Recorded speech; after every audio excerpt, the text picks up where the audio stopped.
And suddenly, out of nowhere, Counter-Strike appears. Good evening, everybody. My name is Ito, and I'm here to bring you another match of ESEA Advanced Season 33 North American Playoffs. This one is going to be between Lux Gaming and 303 Esports.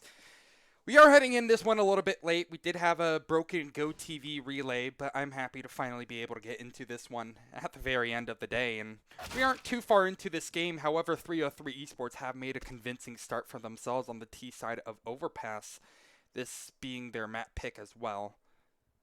And so from here, the slate is clean for Lux Gaming to try to respond well on the CT side here. They haven't had the best record of it so far. They're 2-5, and it might improve for 303 Esports to a 2-6 record unless AB and Nightmare can say something in return. Both these players very, very high level performing players on their own right, arguably the best on the team statistically this season.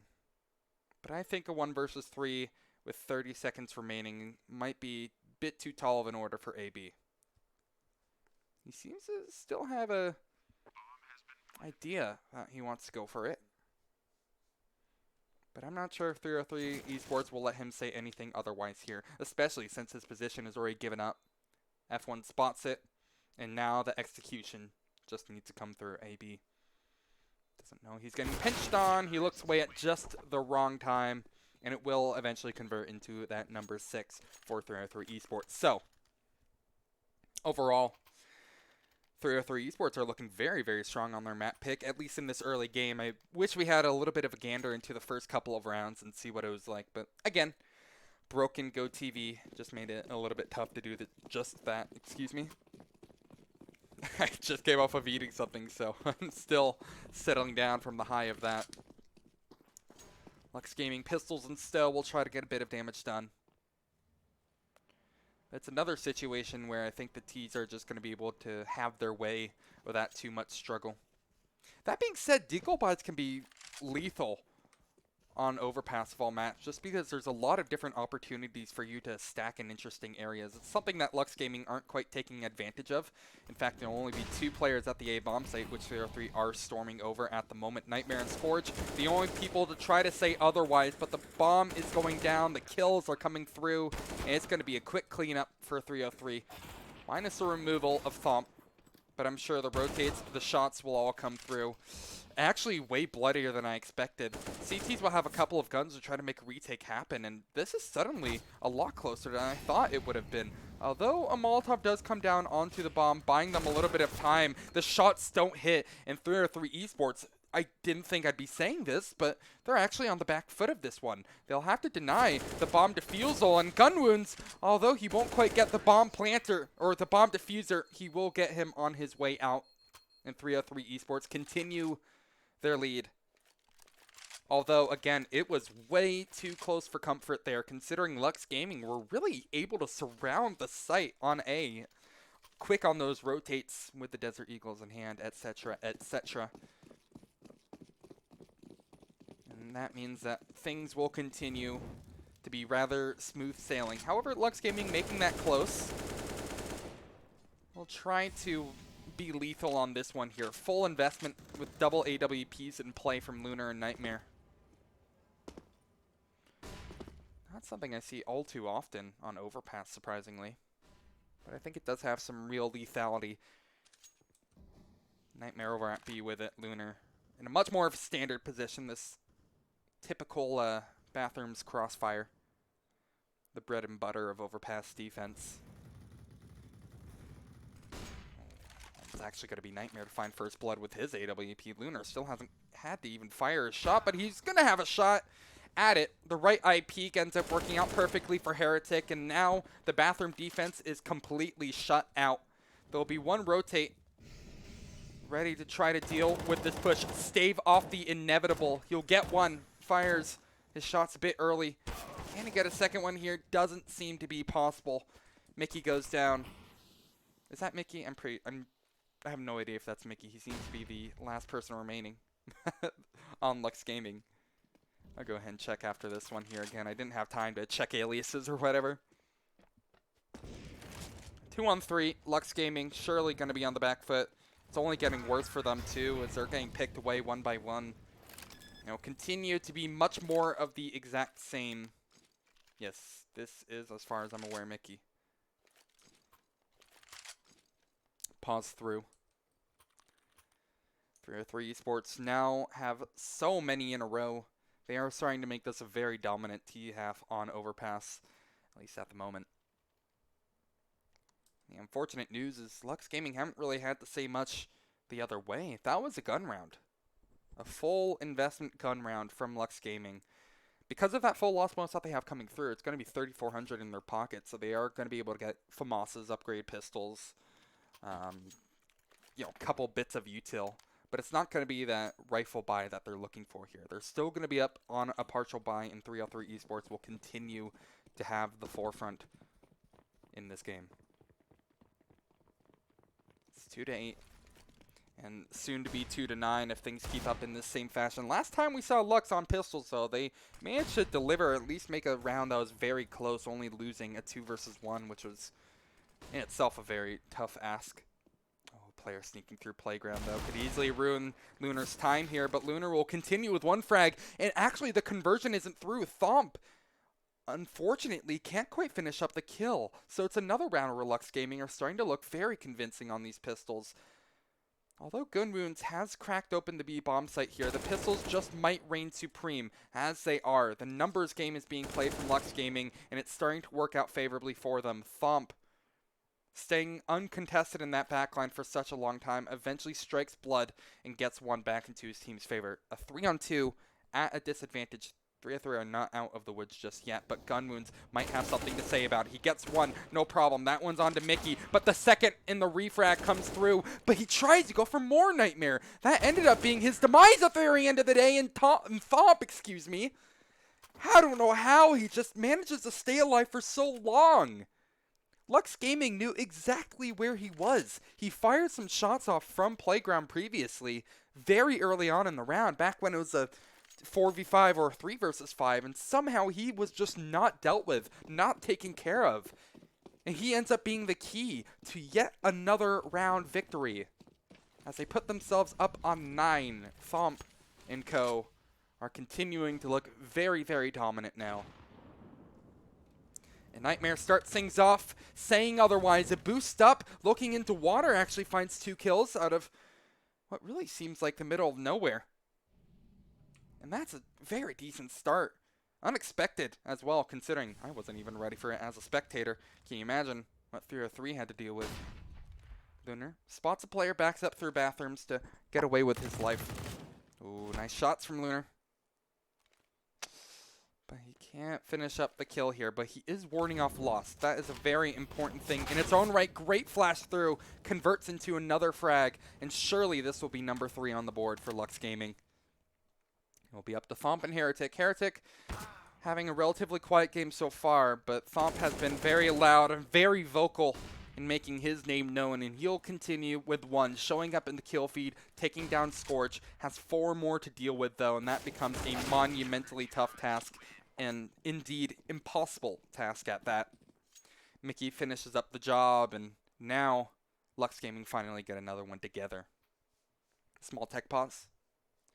It looks like Heretic is just going to be reconnecting.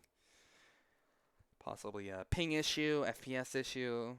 We've been seeing a lot of it. It's nothing atypical. But I mean, so far, even though we did head into this game rather late, so we didn't get to see how the very start of things were, Lux Gaming, I mean, this is a pretty lackluster CT half so far, to say the very least. 3-9 and has potential to be even worse.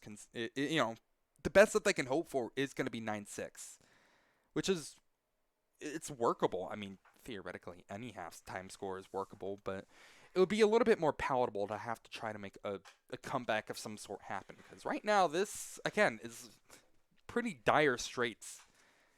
Keep an eye on the money as well from Lux Gaming. If they lose this one, they'll be right back onto that full 3,400, but plus the investment that they have, they might not be able to get together that full buy that they're hoping for. They will be able to get a couple of M4s across the table, but it won't be that star-studded, double AWP setup again, most likely. not the most important round for economy, but it really can kind of show that 303 Esports can still manage to take this one very convincingly and possibly make it 12-3.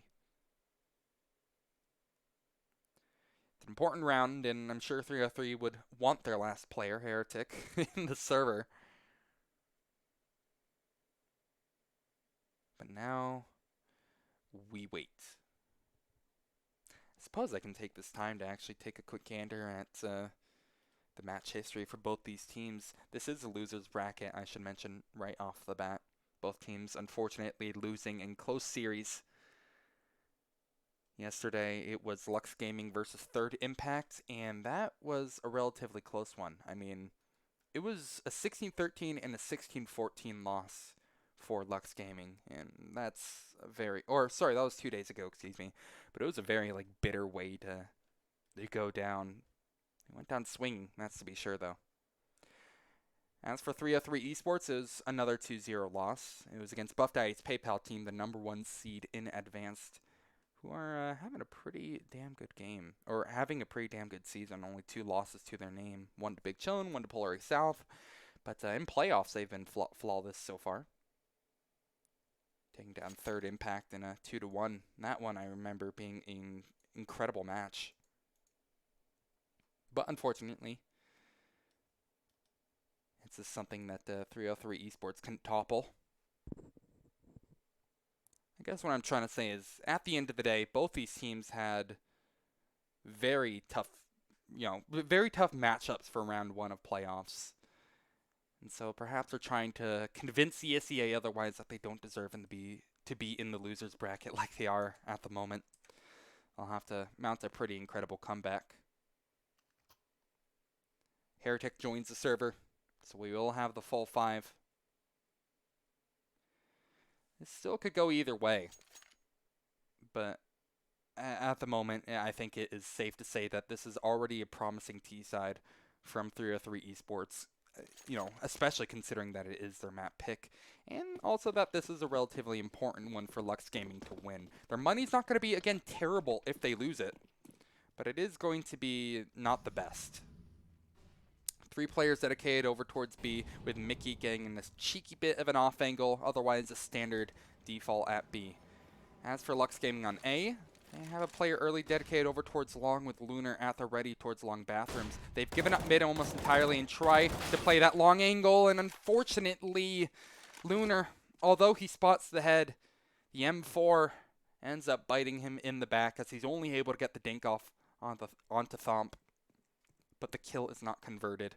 Scourge will now have to pick up some of the slack here as a rotation has been brought through. Scourge spots the head, but Lost has done the exact same. Now Flash comes through here, but it doesn't matter if he's blinded. He'll still deliver with a kill. It's the same story for Thomp, though. Despite being very low on HP, he is still kicking. As he gets another man disadvantage for Lux Gaming. It's something that they can work with here. Oh, that full blind from Scourge. That is an absolute heartbreaker. That could have been a free kill converted for Scourge. Luckily, Nightmare, also with an AWP, will get one at the ladder site, bringing it back into that even scenario. But the T's are dangerously close from being able to claw this one back, put it back into their favor.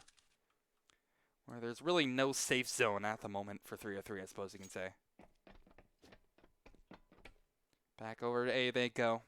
You see Thomp has slowly wiggled his way up towards the site where no CTs are remaining. AB hears all the flashes come through. Scourge, I didn't even realize he was over towards long, but he's still staying put in that same angle, waiting for the rotates to come through. And my lord, do they come through like a cavalry.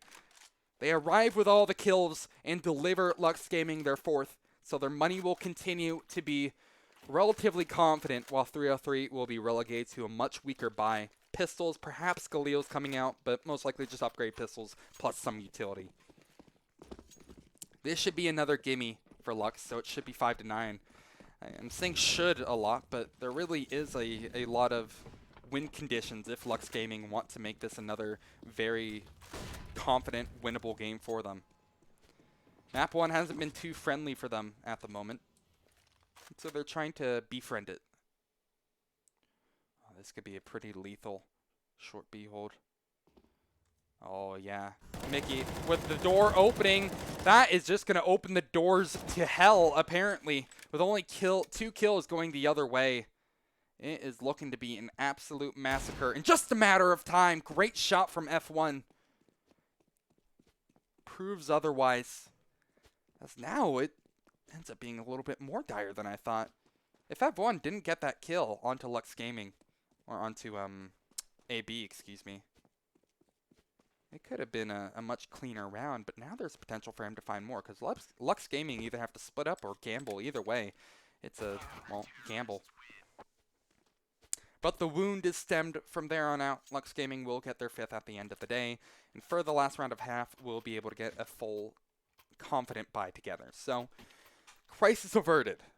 Lux Gaming, if they can get out of this one with a 9-6, it won't be the end of the world. Still not the most promising of scenarios.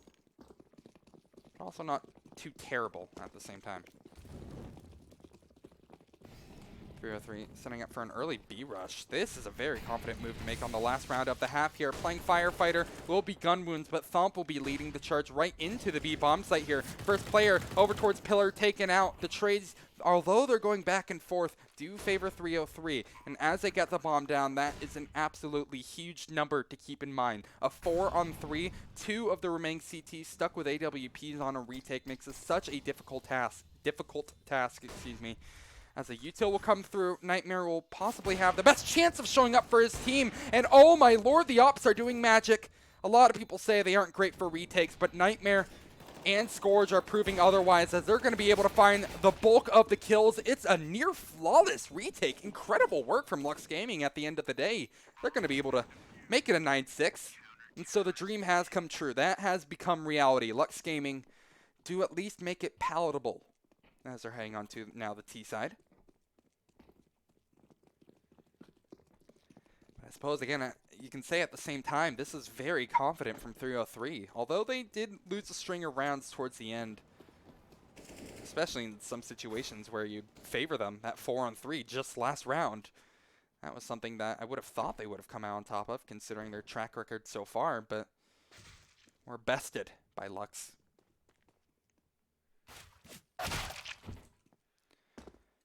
Small little halftime break, gang, before we get right back into the action.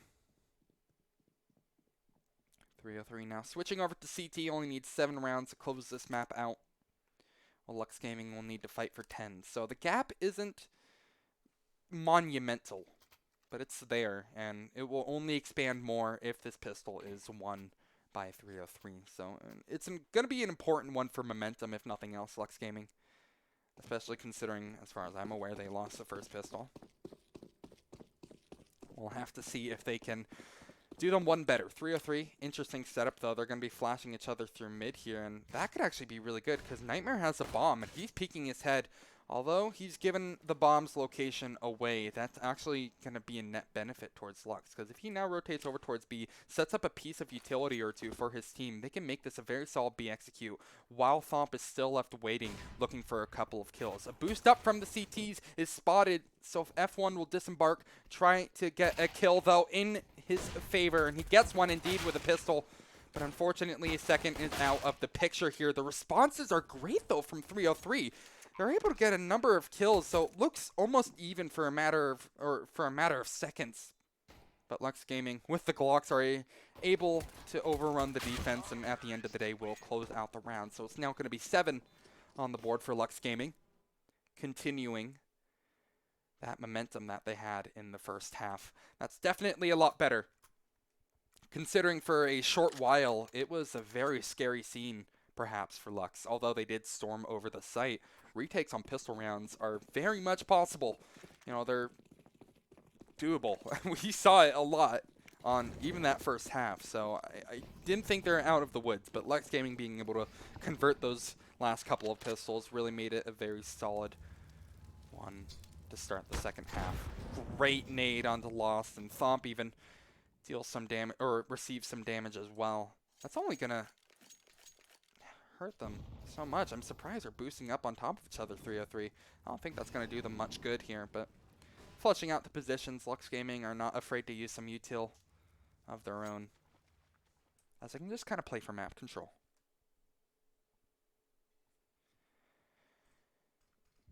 But it grinds to a halt for the time being. 303 have completely infested this connector area before backing for the time being. Scourge could easily score a couple of kills, especially if he gets one onto Thomp, rather. And Thomp, unfortunately, tries to extend a bit too close and will burn up because of it. From here on out, it should be just about courtesy frags. CTs are going to go ahead and try to close us out. What the hell is F1 doing? He actually is able to get away with... Oh, I thought he got that third. Oh, he got killed by smoke. What is going on? This is... I can't even take this round seriously. F1 dies to smoke grenade impact, of all things.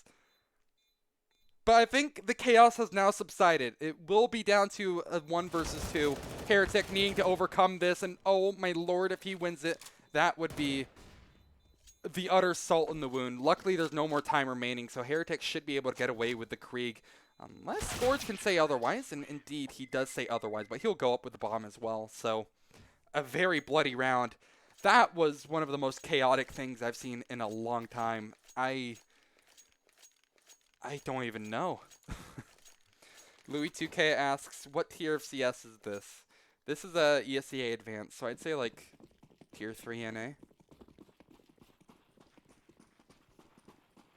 That was a very weird one. We haven't seen a lot of that, so maybe Lux Gaming can try to make this one a little bit cleaner. They're going to be against full pistols, and AB immediately strikes blood. F1 still good as ever on the pistols. We'll get one back. And actually pick up a Krieg for his trouble. I didn't realize AB gave that up. I figured it would have been Mickey giving up his gun if no one else, just because of that sheer artillery advantage, but it's no matter. Danger is going to be avoided from there on out. It should be 9-9. Bomb planted. And I suppose at this moment, 303, they can afford to look for a couple of guns on their way out. Definitely F1 just wants to save that Krieg. That is massive to have. As for Heretic and Thomp, I mean, they didn't invest much in this one whatsoever. Guess it doesn't hurt to save the pistols, but they can get a little bit more sneaky with it, a bit more ambitious with it. But Lux Gaming do not budge.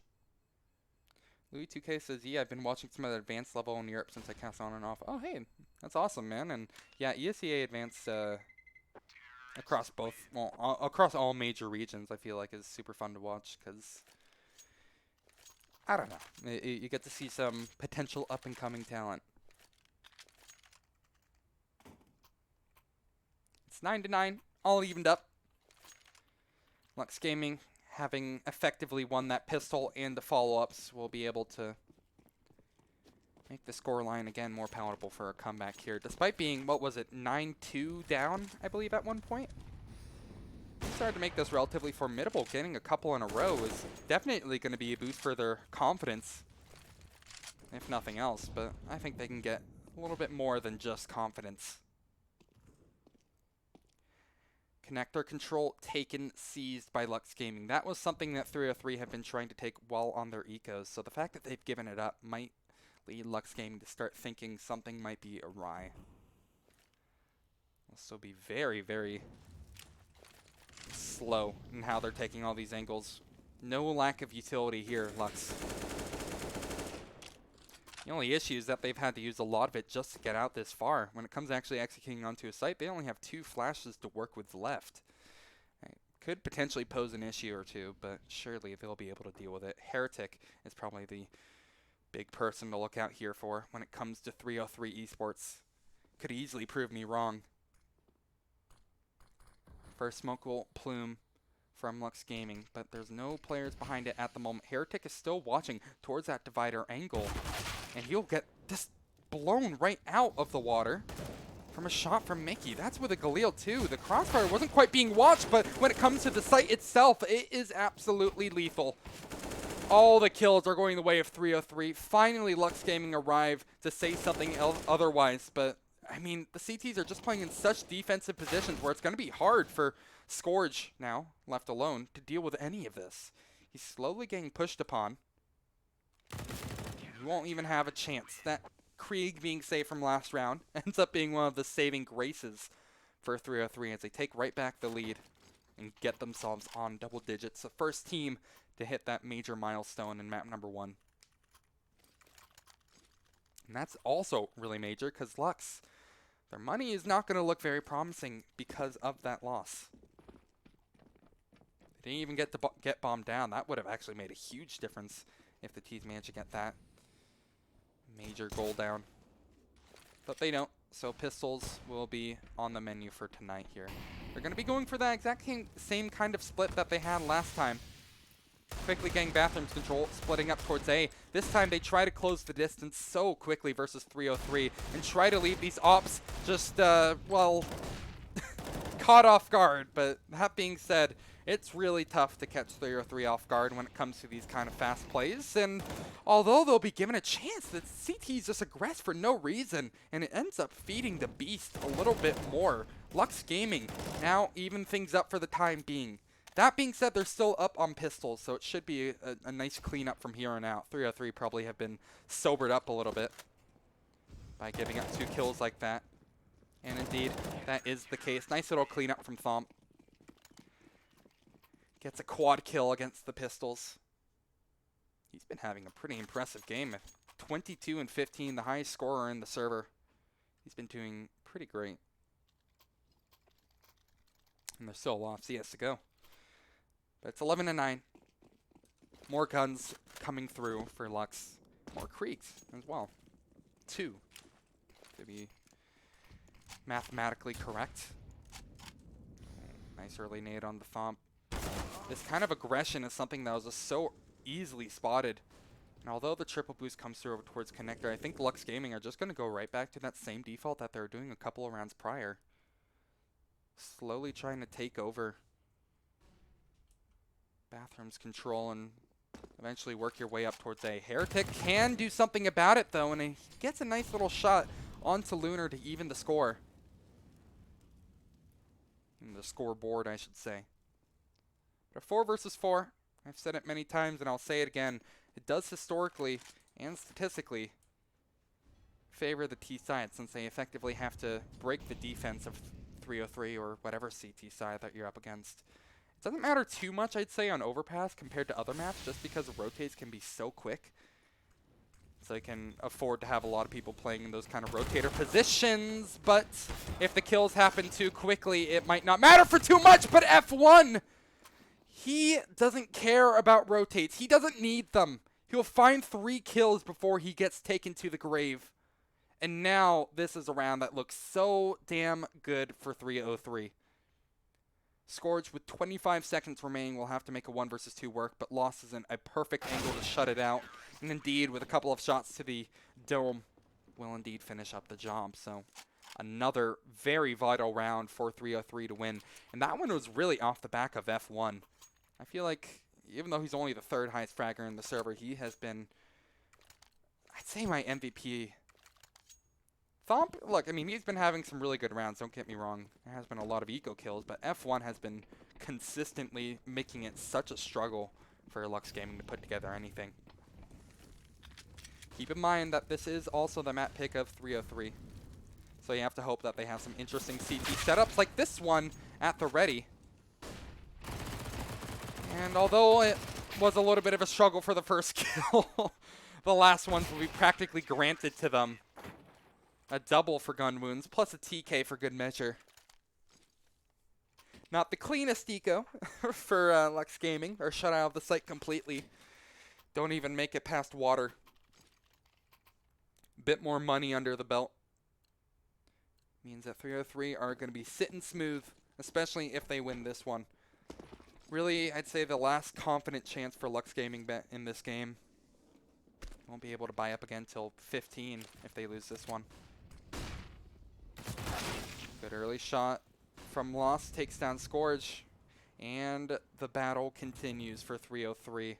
But not for much longer if it keeps up at this pace. It's another one for Lost too with the Krieg. He smokes himself down, he has a bomb in his control, and so this becomes from a tough task, a 3 versus 5, to a probably near impossible task. They have to eventually consolidate around this bomb whether they like it or not. Unless they just want to choose to save their guns, but that just seems a bit scary to do at this time. They start to realize it as well. They're starting to slowly move their pieces of the puzzle together, trying to search for an early frag, maybe to bait out a rotation or two. Oh, and AB actually will be able to find a kill.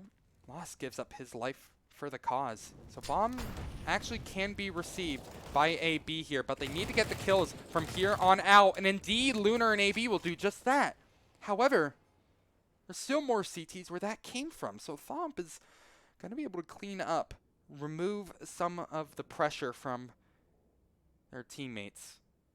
But it'll still be down to a 1 versus 2. It's going to be a tough ask for AB here, but he is pretty incredible in clutches.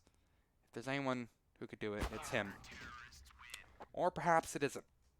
Heretic with a single shot takes him down and makes it 14-4-3-0-3. Continuing still. They are looking solid. This map pick has been treating them well, hasn't it? So well that Gunwounds has actually bought an M249. That is either BM or a miss buy. Either way, I kind of enjoyed it. Enjoy it, excuse me. An M249 for Gunwounds. That is interesting to say the least. Lux Gaming, full investment into this one here. Spot and take down Heretic for an easy kill, and the second onto AB, and the third onto F1. Or, well, from Scourge onto F1, I should say. And, well, suddenly, this is looking like a double-digit kind of round for Lux, isn't it? Gunwounds, I'm pretty sure he just is just going to die with this M249. I don't think it's going to be worth it for him to really save it, despite it costing, what, like $5,000 or something? Perhaps the BM buy doesn't exactly work too much. Full execute through. Lux Gaming playing for their map life. And it's not the end of the world if they lose this map. They still have their pick, which will be Inferno. But they need to make it a confident win from here on out. And man, that is a nice way to start, isn't it? The A site is Storm. Bomb doesn't even need to be taken down by the time that all the kills come through. And, I mean, considering the money actually isn't that promising, 3 out of 3 will be stuck on pistols. With a little bit more coming from people like Heretic, who has a scout. Still has a nice cushion of money right behind it, but 3 out of 3 Esports are really in no rush. They know that they have a decent buffer to work with. And because of that, can take this game rather slowly. And despite the stack up at mid, they're just bleeding players so early. Scourge with an immediate double kill, excuse me. Will be the first one to find blood here. Nightmare also finds a double in his own right, and it's F1 at the end of the day. But even he's not long for this world. It's another very clean, early, swift round. Whatever you want to say, it's no problem for Lux. D-Witch asks, where is Shroud? That's a good question. I wish I knew where Shroud was. I think he's on Mixer.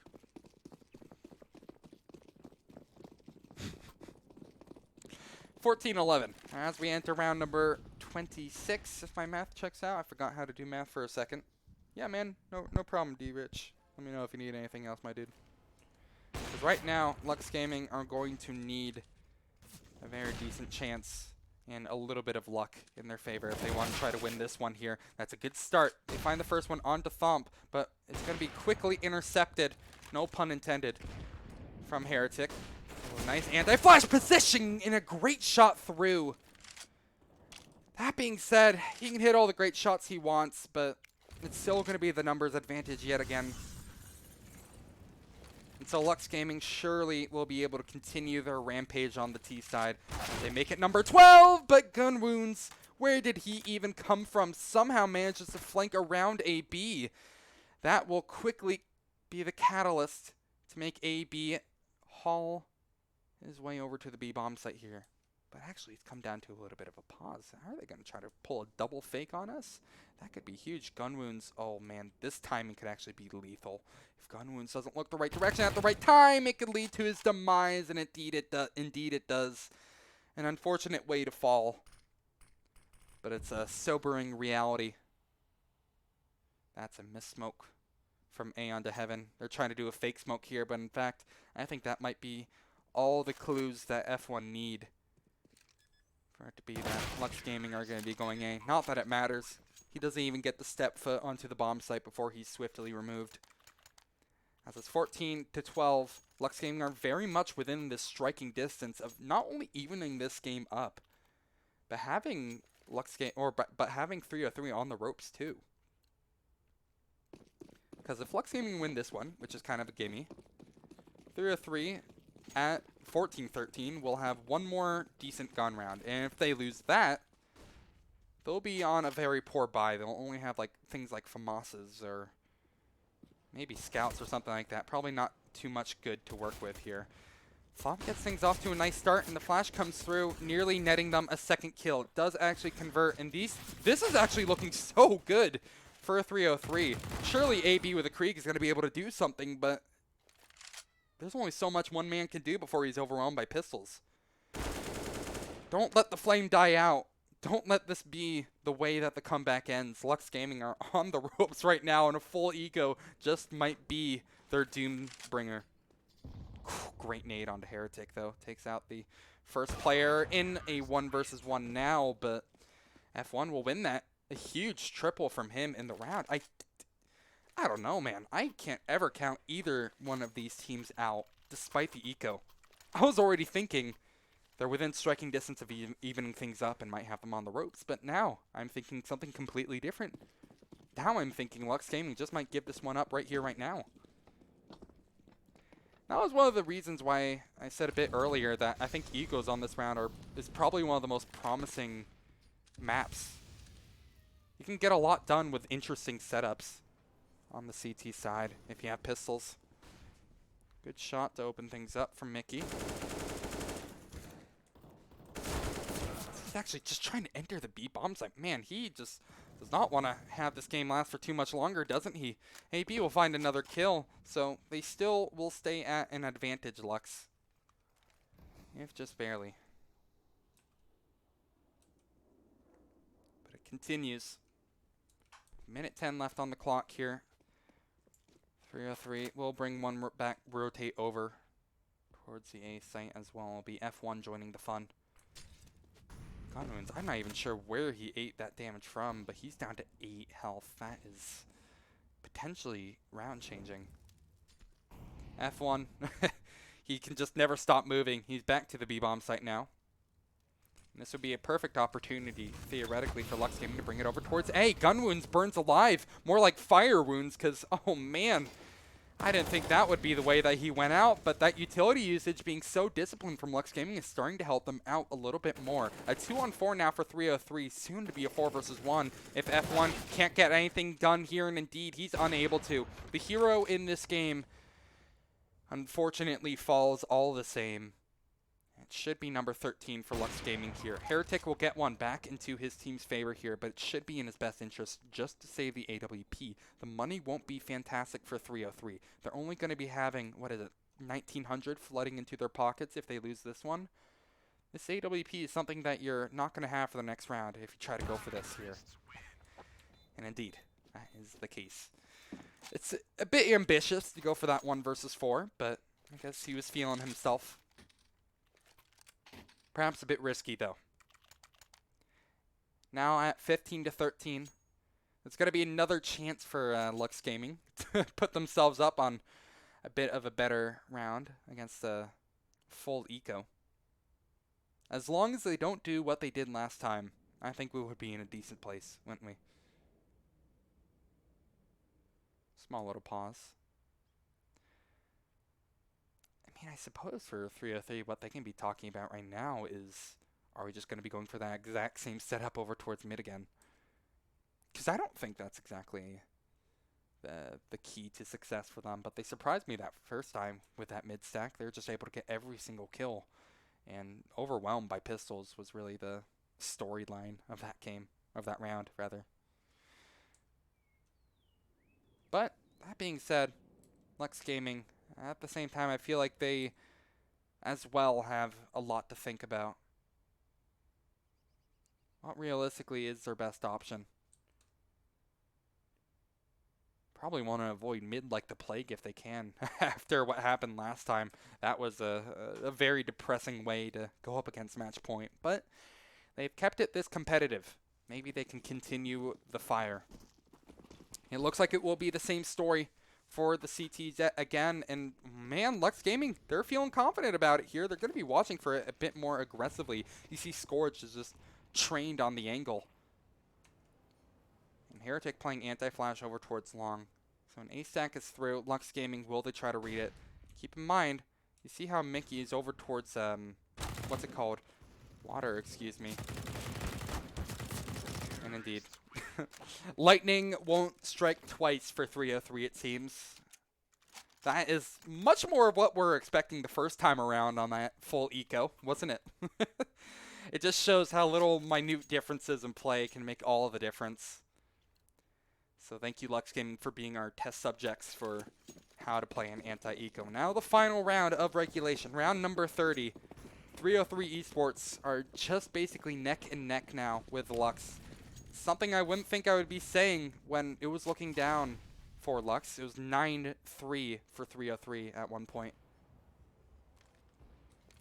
Look at this. This is so aggressive from Mickey. I'm not sure if I like this, actually. The fact that he's all alone with a bomb. This is what kind of spelled their danger, or what spelled their doom in a couple of rounds prior. Mickey realizes it. Doesn't want to continue that same struggle. Will instead back off to a little bit of a safer position. Standard bathroom hold comes through from 303. Something in Lux Gaming are doing a lot on their CT side. It's saved by a right angle peak, so Scourge could still possibly be the catalyst for that. But for now, it stays at a neutral game. Heretic could easily find the first kill of the game here. First kill of the round, I should say, excuse me. Spots a couple of shoulders, and the shoulder peek, given enough tries, will be just about enough for Heretic. We'll make it a 4 versus 5. Good start for 303 if they want to close this one out in regulation. And Thomp still hasn't even had to move an inch just yet here. It looks like Lux Gaming, they missed nades. Oh my lord, this is looking like a very disastrous round. Lunar misses his grenades to boot here, though he will get a kill in response here. Same story with Nightmare, and Lunar is making up in dividends for missing that one nade, isn't he? I thought he was going to be dead to rights from Thomp, but unfortunately he overwhelms not only the first, but the second player as well. A triple in the round at the moment. And my lord, Lunar has come alive. It's looking like a sunny day for Lunar, as it will, that should be overtime for Lux. That is impressive. So much respect for how Lux Gaming were able to make it a 9-6 in their own right versus 303. Now we move into OT. The number to look for here will be 19. So the first team to hit 19 will be your winners of the map. And if it gets tied up 18-18, then it will move into double overtime. So potentially a lot more Counter-Strike to look forward to. This is MR5 16K, meaning that both teams will have full money to buy up whatever they want. Again, just in case you're just tuning in for the first time, my name is Ito, and this is for the ESEA Advanced Season 33 North American Playoffs. And this game has delivered so far. Let's see if it can continue up the ante as we're already into the first round of overtime. It will be a single sniper set up on both sides and a very passive play from 303. They're not even bothering to pester over at mid. They're just going to consolidate over towards the long and bathrooms. And immediately one kill comes through, but blowing right back will be 303. Nice little trade. F1 for Mickey. Both these players are pretty impressive. F1 in particular has been a massive thorn in the side for Lux Gaming, so it's a very nice start for Lux Gaming, I suppose you can say. Again, as mentioned before, now 303 have to split their defense up a little bit, and you see how it's starting to form. The cracks are starting to form in this defense.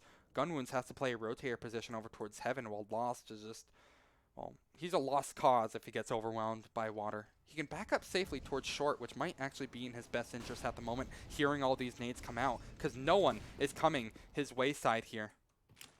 This should be a free site take for Lux Gaming here. The only person to say otherwise will be lost here. They aren't looking his direction, and that will be a free one for Lost here. But now his position is given away. His coordinates almost directly are given away. Lunar again finds a double. I thought he was going to be dead to rights again, but I can never count any of these players out because it will continue to be more of the same. A 1-on-2. And Heretic. He'll just, oh my god. Actually, this smoke diffuse could be incredible if he went for it. Oh my god, this could be actually, oh no. Never mind. This, what? Heretic, no way. Does he get this? I think he just barely has enough time. Oh my god. What?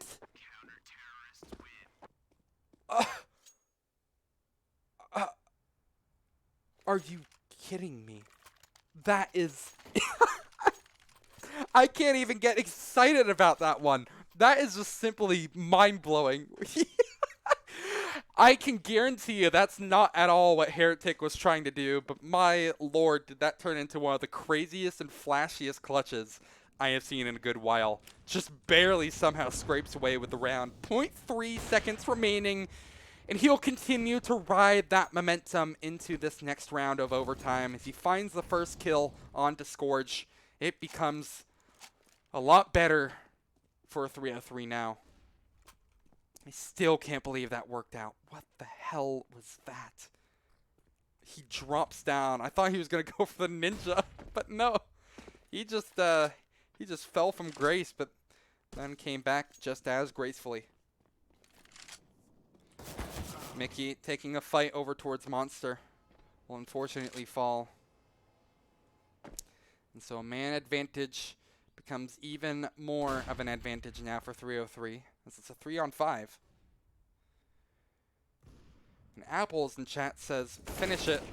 And I think we might be seeing that happen very, very soon. Again, we're looking for 19, and they're just about to be on number 17. A 4-on-1 for Nightmare to win proves to be just too much. Gotta say that at the same time, Lux Gaming, I haven't seen them play Overpass a lot in this season.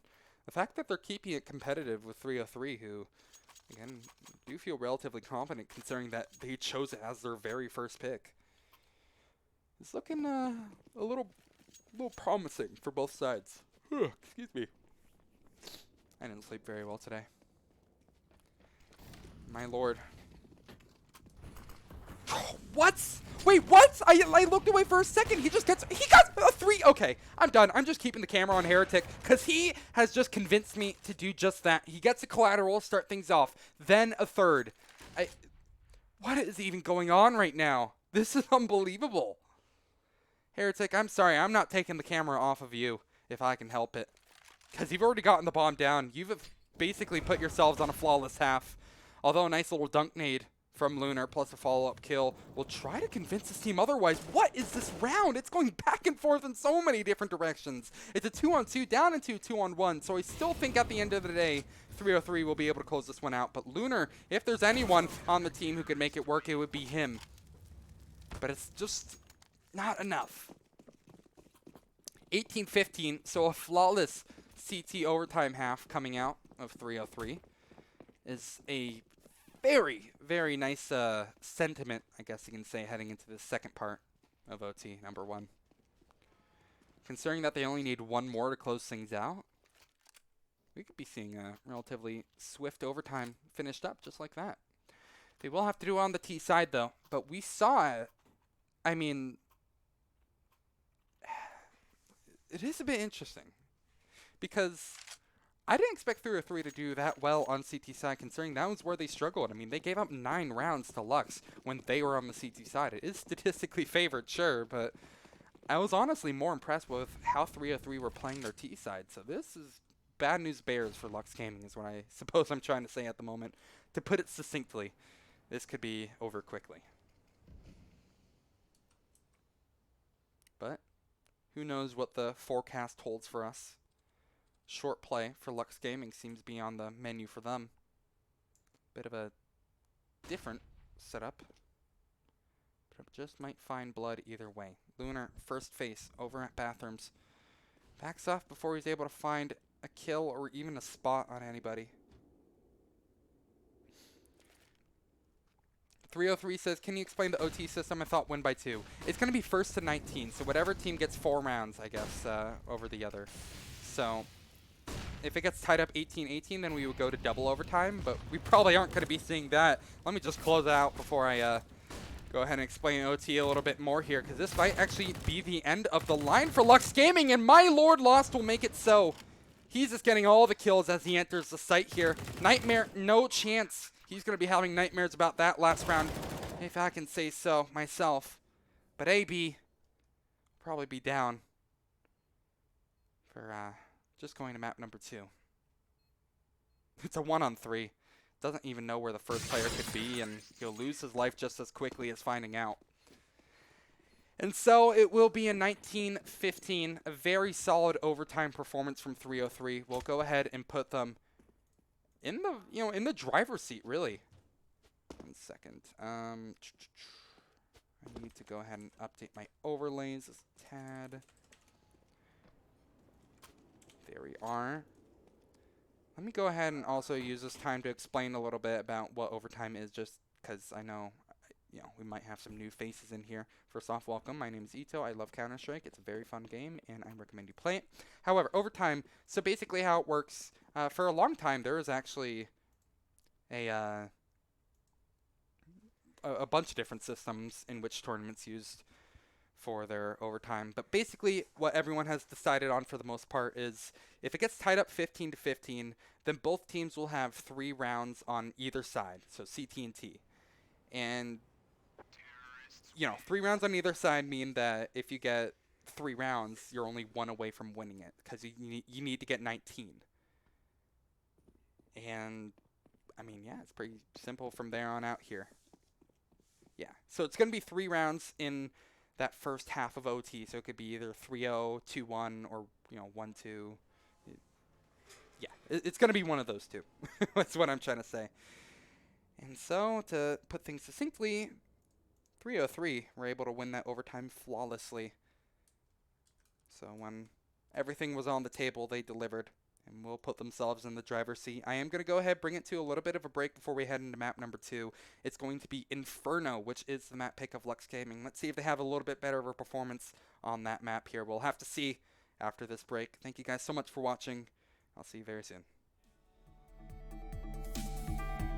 So now I find that you are gone. I've lost the strength to carry on.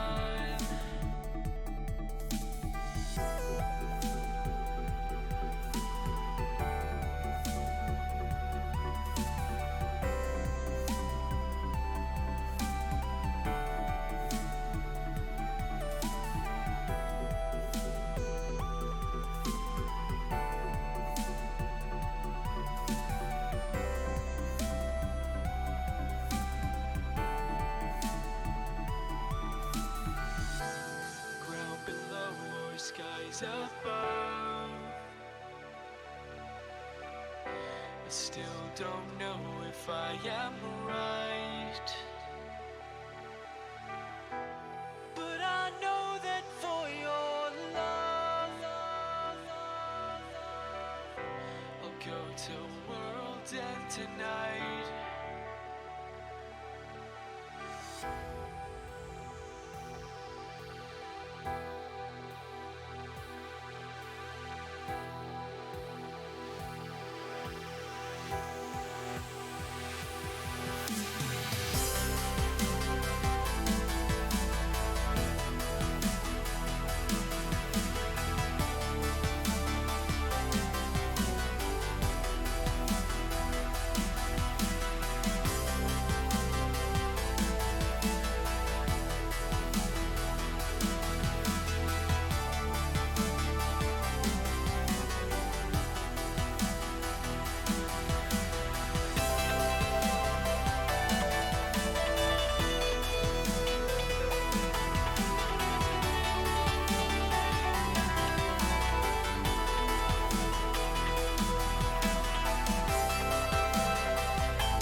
Too quick to fall, too fast to push away, away. I miss the warmth of your touch and your embrace. No one ever made me feel so safe, so safe. Slow down, don't forget me now.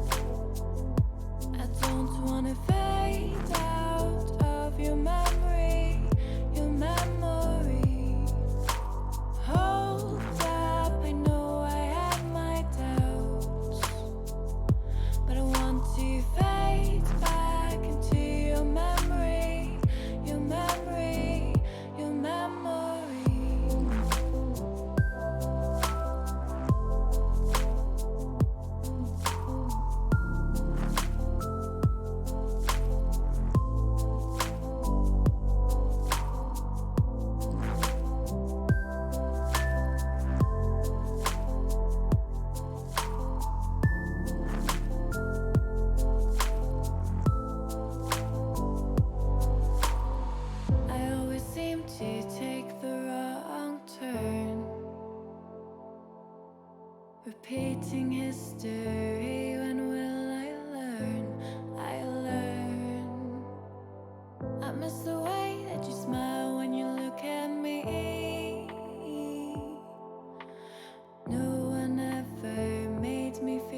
searching for salvation. Can we find our way back, way back? Caught up in confusion. Map number 1, not so promising for Lux after a unfortunate loss, but map number 2 might be a little bit more favorable for them. Good evening, everybody. Welcome back. My name is Ito, and I am happy to bring you map number 2 between 303 Esports and Lux Gaming for the lower bracket of the ESEA Advanced Season 33 North American Playoffs. That is a word scramble right there. And, well, before I talk actually about the history of both these teams on Inferno, I want to first point out that Lux Gaming going for a strat that we saw from I think, previously. It's an interesting one. It's a late Hulse pop, moving very quickly once you actually start running. You don't stop running. However, if you meet bullets, that will maybe force you to stop moving almost entirely here. The Glocks will overwhelm 2 players back, but overall it's a 3 versus 3 as the bomb gets down. Still very doable for a 303 to have a retake actually happen. But the bomb is down, or being down, excuse me, is already a very nice and massive start for Lux, to be incredibly honest. Boost not working on the side of 303 as well means that they're starting to run out of time. No kits in play makes it even harder. So it should be number 1 for Lux Gaming, despite going down to a 3 versus 5 very early on. They're going to be able to get a lot of kills on their way out here. Gun wounds, sure, you can do as much as you want. There's no kit in play. You're just going to lose. Wait, no, there is a kit in play. Oh my god, gun wounds. He could actually just stick the bomb right here. Okay, never mind. I didn't realize there was a kit in play. That led to my heart jumping more than I think is healthy for a normal human. Well, that was a bit too close of a call. Gun wounds nearly pulled off an absolutely absurd clutch, but I think that danger has been avoided for the time being, so it will be the first for Lux. Again, it was a 3 versus 5 that they ended up winning. On a pistol round, it's one of the more possible situations to win 3 versus 5, but it's still no easy feat, especially since 303 have been rather solid on pistols. Util set up from 303 early on in this force-up round against Galil's. Actually, yeah, only 1 Galil, 2 AKs and a MAC-10s. I mean, I would count them out, but 303 have a lot of things going for them on this force-up too. And that nade is only where you can start. However, seems to be lost in the smoke, really. Gets lost in the sauce and ends up having the sauce just spill out of him as he goes down. Lux Gaming can look for a little bit more, though. They're still playing this slow before they actually execute into site. They managed to successfully bring gun wounds over to CT, possibly even over to the A site. That's a bit of a gamble. Honestly, I don't like how gun wounds shot a couple of deke bullets on his way out. That might signal that Lux Gaming will have a open kind of faced push here. Although gun wounds is in the rotate position, it'll still mainly be up onto F1 to hold down the site alone. Something that he is not going to be able to do, and gun wounds, despite doing his best effort to rotate his way through and play towards CT, it's still not going to be the foothold that 303 need back into this round. Good damage exchanged back and forth. Eventually F1 comes out on top of Nightmare. Find their first kill on a retake, but they need a couple of more just to make this round work. Again, no defuse kits. This time I'm actually right about it, I'm pretty sure too. I don't believe there are any defuse kits bought on a force-up round like this, and it might actually come back to bite 303 a little bit more. Nice little push out from AB. He was either going to go down with the ship or, well, try to cause some damage while working his way to the grave. Overall, not too shabby. It is going to be number 2 for Lux Gaming. Bit more solid this time around. Never mind. I eat my own words. I didn't think he would go down to the bomb there, but that's just going to be a free AK-47 upgrade for Heretic. And they'll take that any day of the week. Considering how much they invested into that, the CTs get a very nice return. They effectively break the economy of Lux Gaming. Now, sure, the Ts will be able to afford a full gun or a full buy round, but it's from here on out.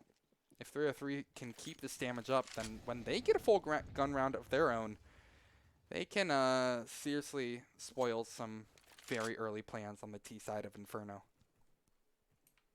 This map has become very, very even in recent history.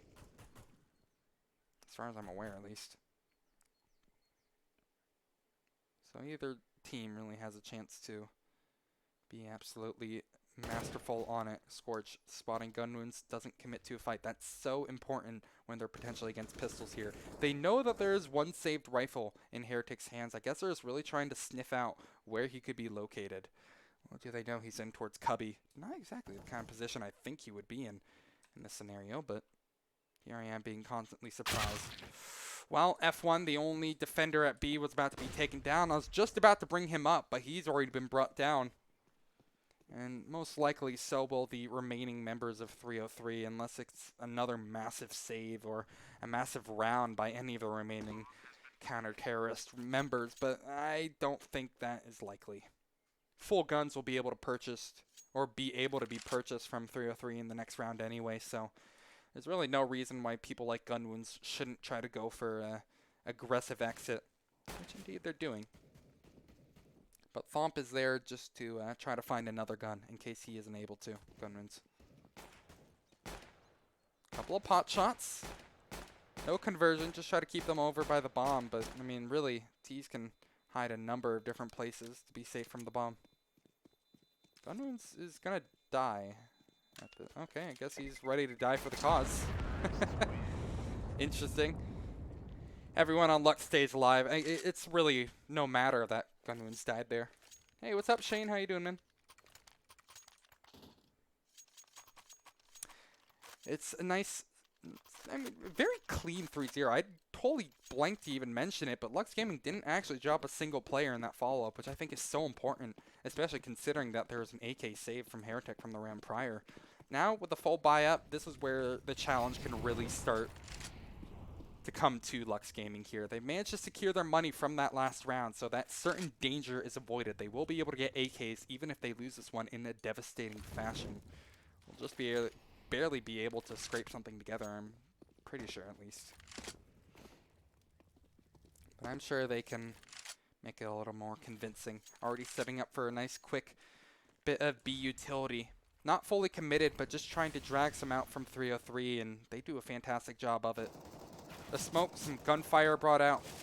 Gun wounds causing a bit of a gun wound onto Mickey. That's Top Rifleman. Very nice name. This is Lux Gaming's first real test, though, on Inferno.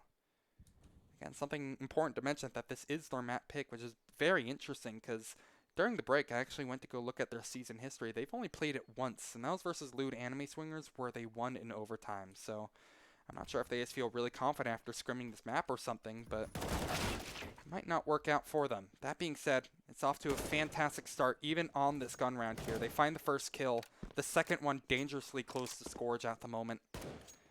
That being said, Lux Gaming are fine with their current advantage and will choose to fully execute onto his site. Scourge goes down, the lurker over at A, but the execute will begin onto the B bomb site. Spray down through the smoke over towards CT, does not net him any kills, but it's F1 to actually find the most damage. Gets one kill and before he falls, but Gun Wounds is right there to pick up the slack here. No kill for him. It's a very bloody, very scrappy 2 versus 2, and the bomb goes down. That is it. That's the round. Heretic even gets a nice kill to boot, but he didn't even have to do that. He could have just hid his face and made it #1 for 303 Esports either way. Talk about a fashionable way to get #1 on the scoreboard. That was gorgeous. Heretic, he disconnected from the server while he was on Overpass. My lord, it's like he got simple on his computer or something. He has been hitting some crazy shots and been making some very impressive plays. As of recent, he's going to try to continue it. Op down banana now. Doesn't matter if you're blinded from your own teammate nonetheless. He'll still find the kill. Or was it actually a flash from his teammate? I'm not 100% sure. Doesn't matter. He'll get a kill on the Lunar. Basically for free. 4-on-5 is not something that looks good on Lux Gaming. We saw how they struggled with this kind of man disadvantage so many times on Overpass. There were a number of times where they were able to win it, but for the most part, it doesn't look good on anybody. And they're no exception. Brackets control might prove otherwise, though. As you see, Scourge has made his, he's nestled up over towards this pillar, I suppose I could say. Also very close to Heretic. If Heretic were to push out a little bit more to try to peek mid, that might be enough of an advantage enough of an opportunity for Scourge to strike blood here. Knows exactly where Lost is, but Lost will still find the kill with a FAMAS. In fact, he'll make it double. It's double trouble, triple trouble for everybody on Lux Gaming. They fail to find a kill in this round, and my lord, I don't think Mickey can. Flash through for good measure. Really, it's just rubbing salt in the wound. Lux Gaming, they are completely shut out of round number 5. As Mickey is the last Guardian standing in a 1-on-5. He's just going to try to die before this time runs out. Give an AK away to gun wounds. And overall, make it a second for 303. Oh, man, that is one of the most depressing ways that you could ever finish a gun round, I have to say. A very flawless one. There's a lot of potential things that could have worked out for Lux Gaming there, which is like so devastating. I mean, I really think back onto that position where, correct me if I'm wrong here, I want to say it was Scourge was pushed up towards Arch side. Nearly could have taken down Lost. I'm surprised that he didn't find the kill. But right back into the action, Lux Gaming are trying to go for a very quick deagle buy and force their way up towards the A bomb site. They'll find one kill, but they're just going to be running into a gauntlet. They'll get the bomb down. Sure, that's nice. Have a little bit more money down in your pockets, but it is going to be evened up 3-3. And, well, AB, there's only so much that he can do to say in response. Again, evened up as expected. I suppose now would be another good time to talk about the history of both these teams on this map. I searched through the ESEA match history, like for officials from 303. They have literally not played Inferno at all this season. So that was very interesting to me. I'm wondering if Lux Gaming, since they have only played it once this season and relatively recently, they have a lot of confidence. I haven't seen any like game-breaking strats or anything of the sort from Lux just yet, but we're still early on in this game. There's still time for us to be surprised. They're showing a pretty solid T default at the moment, though. Punishing early aggression from players like Lost and F1 by tagging them just slightly with a grenade or two. This banana control fight is probably one of the most interesting things to watch differentiate between teams, how they take it, how they respond to what the CTs are doing. It really is kind of a interesting beacon of entertainment. But for now, things slow down. Lost holding over towards Porch. Actually, he's in a very strong spot. This actually might not get figured out, but he just gives it up. He just gives up his position, rather. That's a free one. But taken right back will be, of course, Heretic. Who else? He has been pretty incredible this series. And he is still delivering, isn't he? Now the push happens towards B. It feels like this is so many times that we've seen this ever conglomerate, over towards B, but Mickey shuts me right up. He says that we still have magic over at this site. Incredible double entry into the site. I don't felt like I gave that one the time that it deserves, but those were some very impressive shots. Swinging around to find the player on Flower Pot is not an easy task, but something that he was up for. Mickey will basically just be the guardian and provide his team with a much needed fourth. No one can peek Heretic, can they? No one can peek Heretic, can they? They just keep going for it. This time Lunar falls victim. This ends up being a very costly round for the T's as a result. Sure, they win it, but look at that. Look at their money still. They'll have 3,700. That's enough for AK full armor. Sure, but you won't have any grenades. And Lux Gaming have been really confident in their grenades, despite whiffing a couple, like that CT smoke last round. They've been overall very strong with them. But they'll still put together those 5 AKs thanks to the help of a drop gun. Scourge being the only person who really needs to cut corners. Well, Heretic just cut a corner out of Nightmare. There's one of the AK wielders down. There's 4 more to find, but is there really any doubt We've seen 303 in this position before. They can play the numbers game so solidly from here on out and really just be in a comfortable position.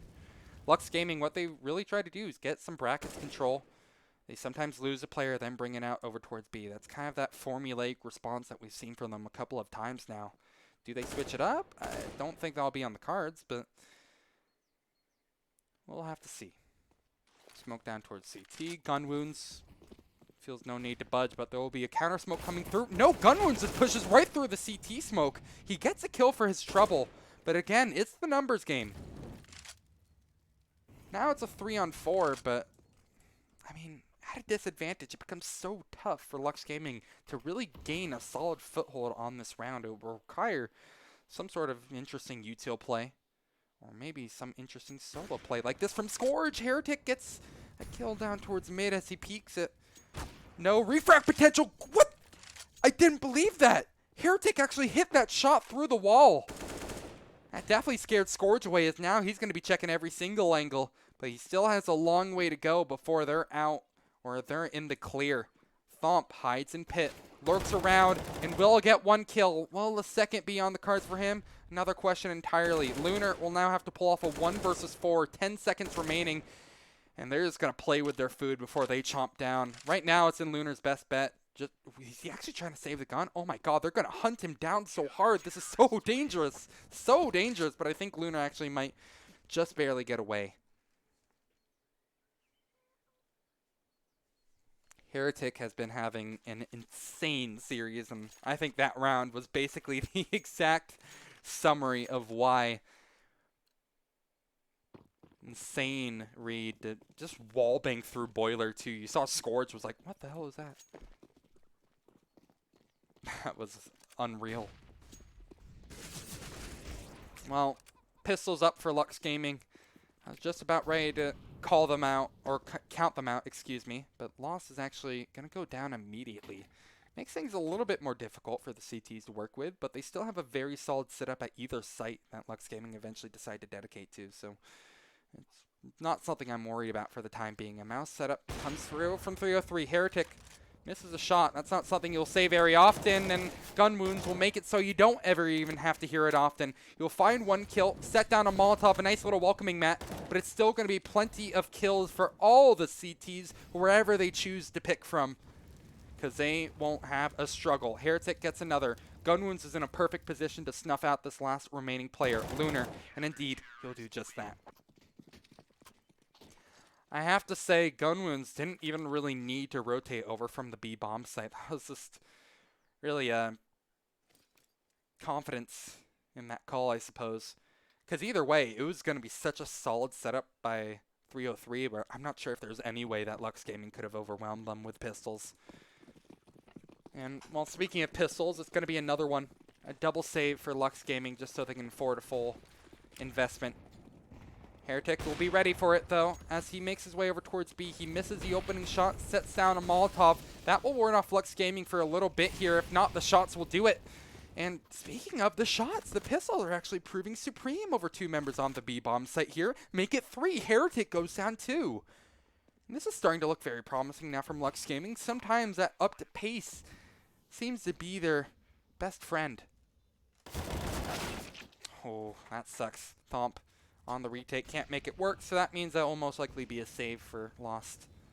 Almost nothing that he can do. What the hell was that? Oh my god, Scourge! You can't just keep doing it to them! I suppose they spotted him getting into that corner. I love it. Scourge delivering a little bit of revenge for, I suppose, what Heretic did to him a couple of rounds prior. Well, even things up. So, very convincing from Lux Gaming, I have to say. I'm not sure if they even lost more than 1 or 2 players in that entire last round, but they're stuck on pistols. Sometimes just a matchmaking sort of play, you know, that rush B, suka bliet, no stop. It works just fine. Ended up being the recipe for success there. This is already starting to look a little bit more convincing than we saw that first half look for Lux Gaming on Overpass. Map number 2, proving to be their friend. Great double setup from 303. Will make it so AB's push towards long haul proves to be nothing more than a swift death for him. That's a great start for 303 as well. Now they can be right back into the situation where they can play the numbers game. Really, Lux Game are going to have to rely on a very solid execute or just basically a free gifted kill or two if they want to come out on top of this one here. And that's a free gifted kill. That's a free gifted kill or two. I can just speak it into existence apparently. Nightmare and Mickey both find kills. Crack open that B bomb site here. Lost is there to try to rotate, but he only get one kill. Mickey's there to trade him out. Now it's the numbers game the other way around. Thomp pre-fires, gets a kill, but he's dangerously low. He's tagged up to only 6. Bomb not actually put down just yet from Lux. They're being very patient with this one here. They aren't out of the woods just yet, just because they've gotten that bomb down and because of Thomp being weak. There's still potential that they can prove lethal, especially when Heretic is in the server. He opens it up with a smoke. Nice little Molotov. Retake still has legs. It's all quiet for now here. Double flashes in play for Lux Gaming mean that they can afford to go through the smoke like this. Oh, but they have the lineup perfect. Lunar, you don't have to see to believe in the kills. I wish I was watching his POV, but he had just the perfect angle onto the bomb. And it's not only is it good for one kill, but it's good for the lineup too. Now it's 303's turn to be stuck on pistols. I have to say, 303 have some incredible players, pistol players rather. So I don't want to say this is a shoo-in for Lux just yet. It could easily swing either way. This pendulum stays ever moving. You know, Snap, I really like those emotes, bro. Nice little nade to start things off. Easily dunks down Heretic down to about half. It continues. F1, honestly, he was a person I was going to say keep an eye on when it comes to pistol rounds like this. Or eco rounds like this, excuse me. He is insane on just a variety of different pistols, but he's only on a USP. Can he still deliver? Sure, but don't exactly fancy my chances. Gun wounds doesn't seem to be long for this world as he falls without any confident play otherwise here in F1. When even he goes down without a trace, you already know it's a lost cause. Talk about a whitewash there. 5-7.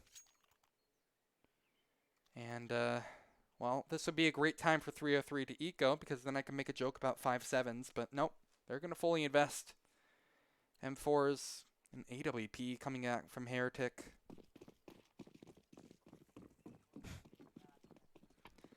Should be, right back into square one for both teams here. This will be another really good tester for us to see how both these teams play their early gun rounds here. Double Molotovs come through from 303. One towards the up of car and the other towards mid. Banana! Oh no, that is a missed Molotov from the T side. Meanwhile, 2 kills happen elsewhere on the map here. I don't feel like I gave that the proper credit that it deserved, but hey. Nonetheless, it'll drag a rotation over. Lux Gaming still have not exactly put their foot in the door towards the site, though. They do have one player lurking, and that's Lunar. I didn't expect him to find the kill that quickly, but Gun Wounds had absolutely no idea of it. Now 2-on-4. 303. Their very little map control has just become more dire. In fact, they're just going to give up the round. Just save the guns. No reason not to at this point. You're not going to be able to afford anything going into this next one here. What are they going to have? Full loss bonus. It'll be 3,400. It's not too bad. I mean, they can buy more FAMASs if they wanted. I'm just wondering if it'll be pistols, just upgrade pistols again or something. Who knows? Either way, another very solid one from Lux Gaming. Officially winning the half on T side of Inferno. If nothing else, that's why did Mickey just push that? Oh man, he just gave up an AK. That sucks. Well, that might change things into this next round here, because I mean, if they can get 3 FAMASs around those 2 rifles that they saved, those are some pretty heavy hitting weapons. They can actually make this one work out so solidly. Potentially an interesting round on the cards here. But it's 5-8, Lux Gaming officially winning it. But there's still 2 more rounds in the half to either make it sweeter or have it nearly evened up by the opposition. Either way, they're not looking too bad. Definitely a nice little morale boost after what map number 1 was like, you have to say. Losing it 16-14 is a heartbreaking way to go down, isn't it? I don't know why that voice line played. There's almost never any voice lines playing when you're in the spectator client. That is brand new to me. But, well, 5v5. Let's start right back into that fresh setting, why don't we? And, ooh, we're seeing a triple porch setup from 303. This is the first time we've seen the CTs bring this one out. Works to varying success. I'm not sure if this is a counter to something that Lux Gaming have been doing. I don't feel like it's necessarily their best bet of getting a couple more rounds, but maybe they know something we don't. It'll still be the early spam that decides a lot of the pace for this round. 303 have, in the past, set rotations up super early, and, well, talk about super early kills. Lunar and AB show up in the kill feed with only 1 hiccup from the opposition. That'll be F1 picking up a kill onto who else but Lunar, who found a kill before he fell. So, I mean, hell, it's just the trade game. Both teams are so damn good at it where it seems that whoever gets the first frag, it really does decide the round. We haven't seen, on Inferno that is, many man disadvantaged situations working out for the team who's a player down. It's pretty much always been those trades being so big. On Overpass, it was a different story. We saw, really, there's no rules to the game, but this one seems to be a lot more standard. Nothing crazy, no amazing big plays. Just standard, clean CS. Heretic, oh man, he wants to save this rifle. That's a great flash through, but he can't get any of the kills to boot. Now 5-9. This is looking better and better for Lux Gaming as the T side continues, and with the last round coming through, 303 will have pretty minimal equipment. They can get M4s, FAMASas together, but they'll have to cut corners if they want to get utility together, and, well, it's what they choose to do. The util, I have noticed, is an extreme over towards Banana from 303, and I'm wondering if that's part of the reason why they try to change up the pace at Banana, and it works great. Heretic trades out his fallen comrade for a first kill in the round. He barely stays alive, only on 7 HP, the player. But Heretic, he's a scary player to have in the server, whether he's high or low. What is this? A push out from, oh, made from Lost. Thank God he gets taken down, so the trade game continues. It's just more of the same thing. The formula doesn't have to change, because again, back and forth we go here. Heretic even spots another player. But, I mean, look at this. Lunar is just going to be able to trade it right out. Maybe even find F1 for his troubles, and that's actually pretty nice, that kill that he converted. Now it's Heretic, the scariest player in the server at the moment, with 16 kills, up against 2. Not an impossible clutch, but very tough to win against full util and no kit. But he has an AK, and this man has been tapping heads. No reason not to go for the clutch. But does he even have a chance? Well, we'll have to see. Scourge is watching for the angle if he were to sneak up anywhere close to his crosshairs. But he still hits the shot. Heretic, how does he get that kill? The bomb is not planted in his favor. He doesn't have a kit. He will fake the drop, but he makes noise. I'm not sure why he made footstep noises after the fact. I guess he just realized there was no time on the clock left. And it's going to be a nice, clean round to close things out. I don't know why I said clean. It was far from clean. That was a very messy round, if nothing, from Lux Gaming. But they win it in the end. That's what's important. 10-5. I think that's so important because, again, it was 9-6 in the enemy team's favor on Overpass on their map pick. Both teams seemed very comfortable on this. I want to see if Lux Gaming have any interesting CT setups in mind, but their T side was very convincing to me. Now moving on to the statistically favored half. Only need 6 more to close it out, which shouldn't be too tough of a task if they keep up this momentum.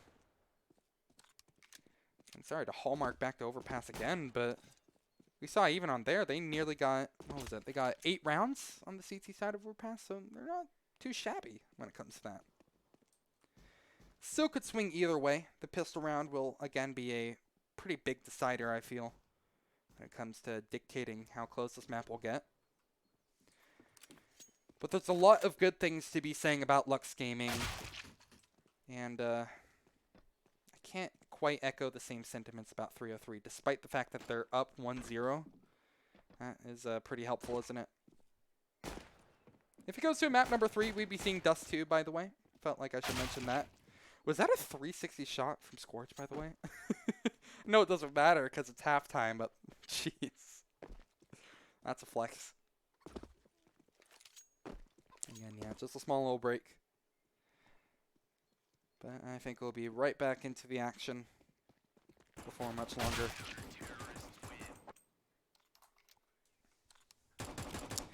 And hey, speak of the devil, there it is. 10-5 at the half. Lux Gaming will now move over to the CT side. They chose this as their map, and they are looking much more better than they were on map number 1. Maybe they've gotten their head in the game, or maybe 303 just don't quite know what to do here.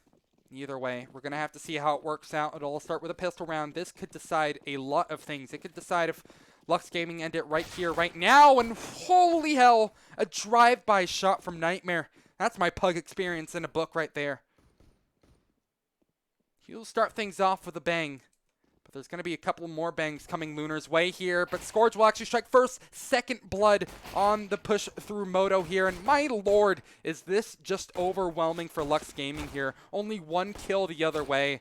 Maybe a second if Gun Wounds is lucky. He gets a couple of dinks through. Lunar and Scourge, the 2 A defenders. Or, yeah, Lunar and Scourge, excuse me. They're only on 7 HP combined, but I mean, hell, this would have to be one insane pistol from Gun Wounds. Gets it off to a nice start. Gets it off to a nicer start. Gets it off to an amazing start. He gets 3. He's on for the ace. Oh my lord, I might have just thought it into existence, but Gun Wounds just might have pulled off the insanest clutch, and oh my god, he does. 303, steal it away. What the hell was that? An ace in the pistol round. That's unbelievable. Oh my god. Lux Gaming, everything was going their way. It was a 1 versus 4. Oh my. I'm lost for words. I'm lost for words there. Gun Wounds was one of those players that really was not like, standing out to me, but my god. Now he has his time in the limelight here, but he's going to continue it with another shot into AB. I'm still coming down from the high of that. Lux Gaming up on pistols here. I mean, hell, what can they do? If Gun Wounds has his way again, we're going to be looking at 10-7 before much too long. That's unbelievable. That is something I'm going to be looking back on and kicking myself for not having better commentary for, but it just caught me so off guard, and, well, those kills are catching Lux Gaming off guard as well. And this one seems a lot more tame than last round, isn't it? It'll all consolidate into Scourge against 4. He's just doomed to save the Steagle, or even worse, go to the grave with it. Let's see if he can pull off a Gun Wounds style play. He gets 1 kill, but the other people won't be flooding your way unless they get that bomb down, which, let's find out here. The bomb has indeed been taken down, and so 303 can now go on the hunt. They want a little bit more money in their pockets here. And Scourge will again have to hit some gorgeous shots. That's a nice one. Gun Wounds shaking in his boots right now. Thinks that someone can one him up, but I think it will be hard to do that. Now it's 10-7, 303 Esports.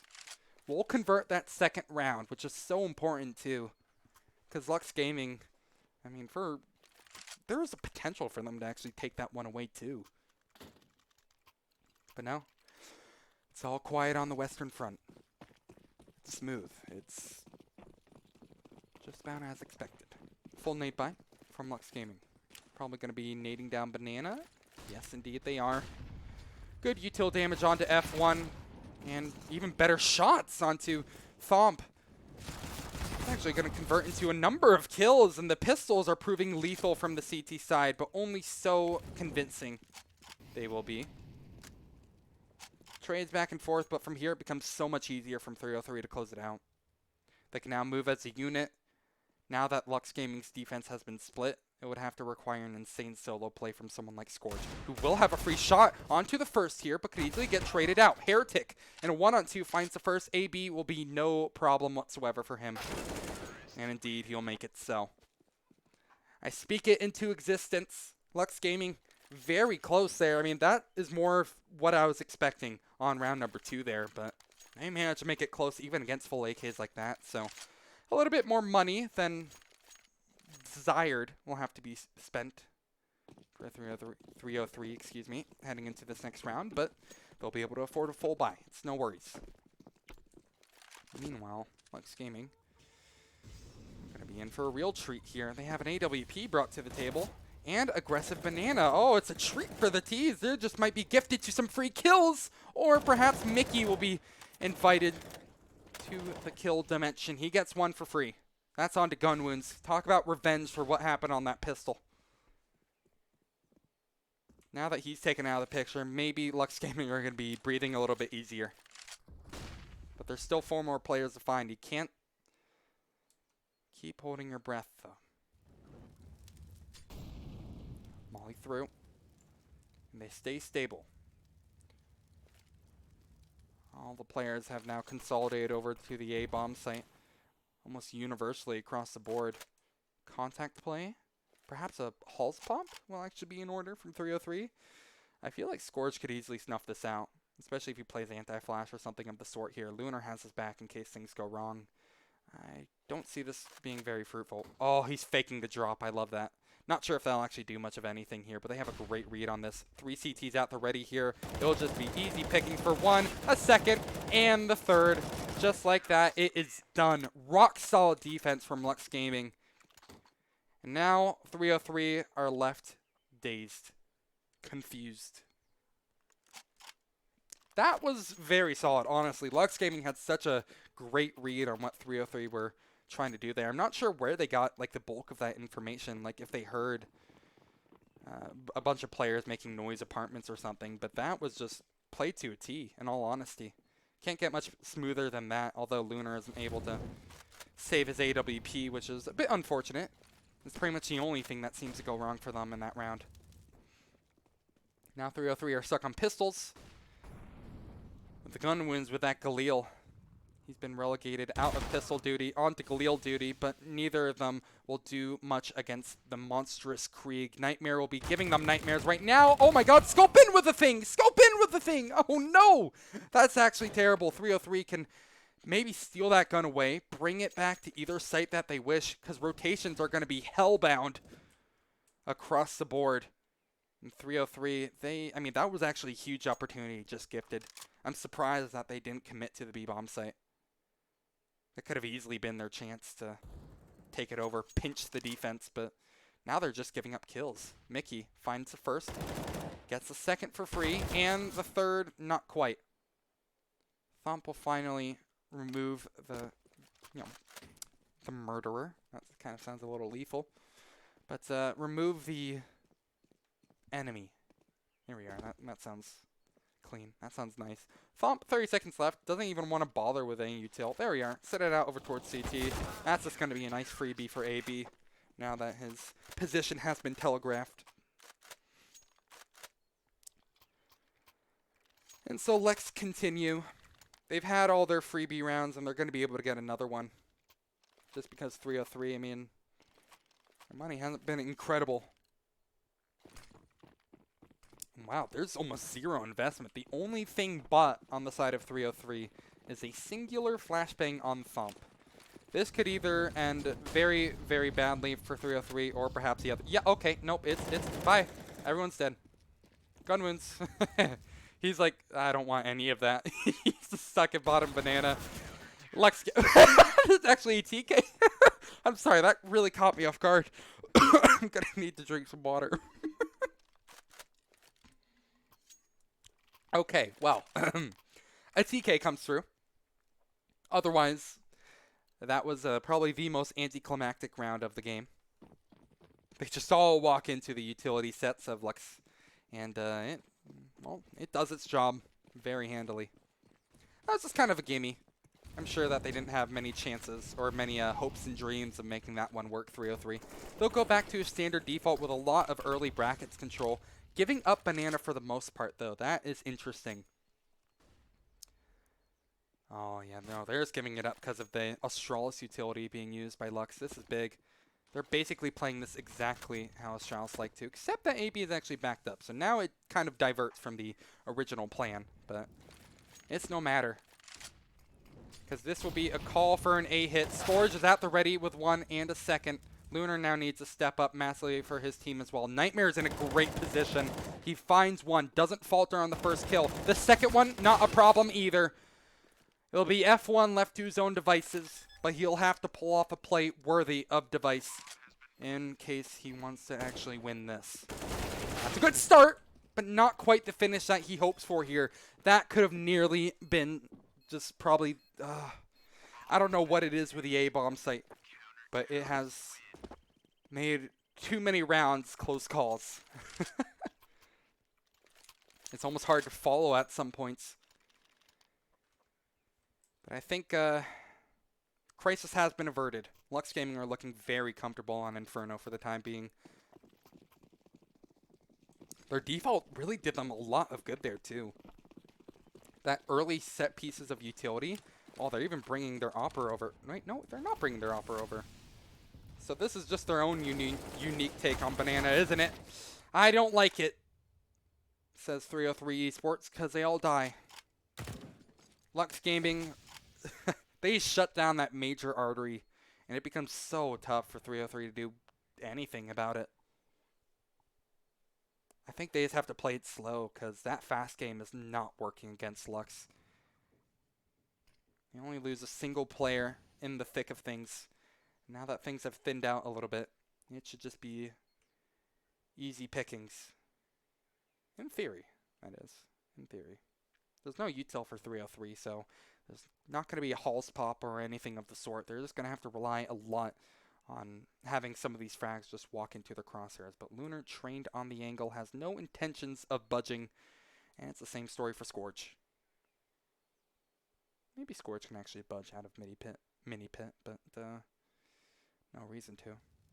Nice mauling out. Lunar resets back to the same position. Position is given away, and Scourge actually doesn't hit the shot. But Lunar's there to pick up the slack. But there still needs to be one more player dealt with. It's Gunwounds.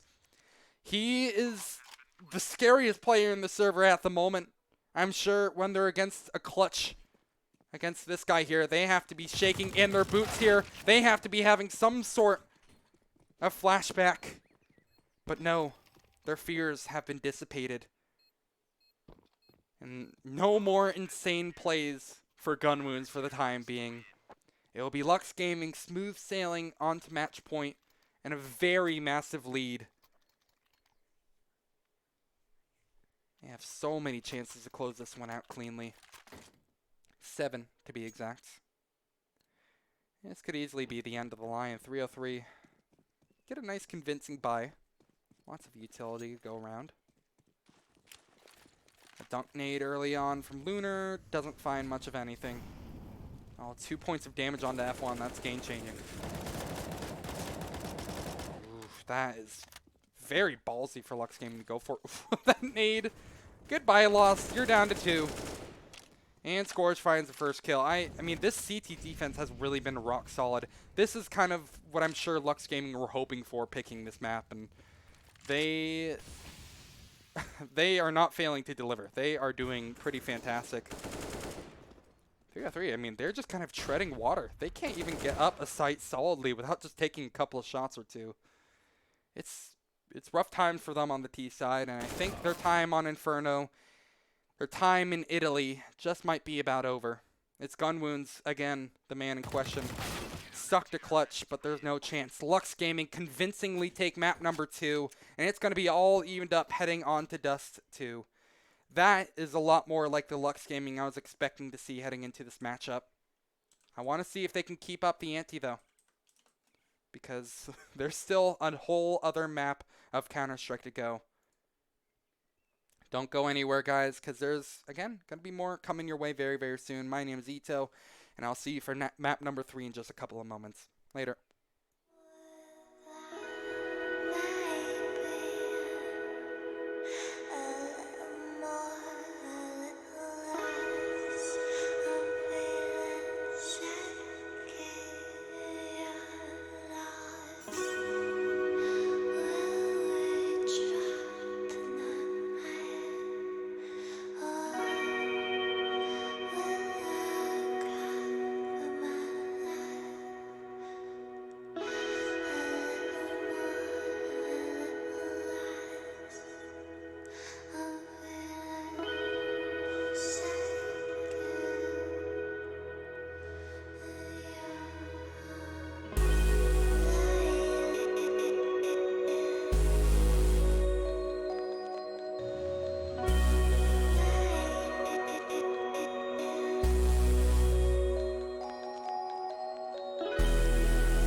combing the skies to light up the dark.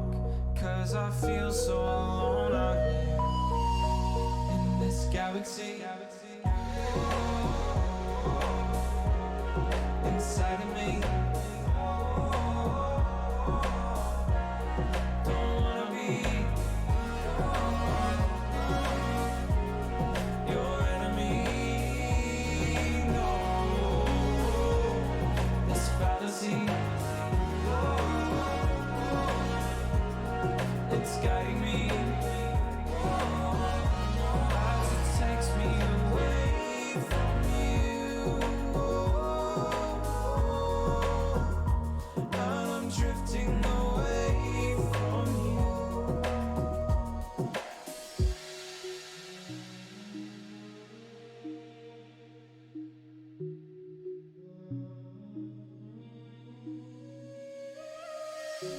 In this galaxy in my mind I've made for you, this tragedy comes to life out of the blue. And I don't know why, but I feel most alive when I'm searching for these signs of life, in the hopes that they'll lead to you. There's a fantasy in my mind I've made for you. The agony comes to life in waves of blue. And I don't know why, but I'm drifting away from you. Oh, I'm drifting away from this galaxy inside of me. Don't wanna be your enemy. No, this fallacy, it's guiding me as it takes me away from you. And I'm drifting away from you.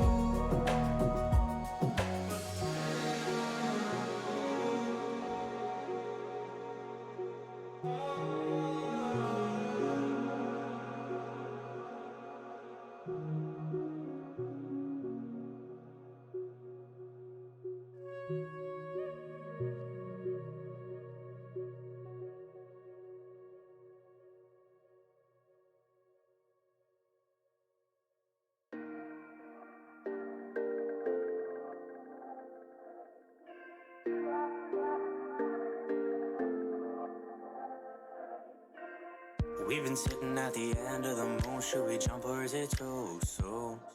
Jump or is it too soon?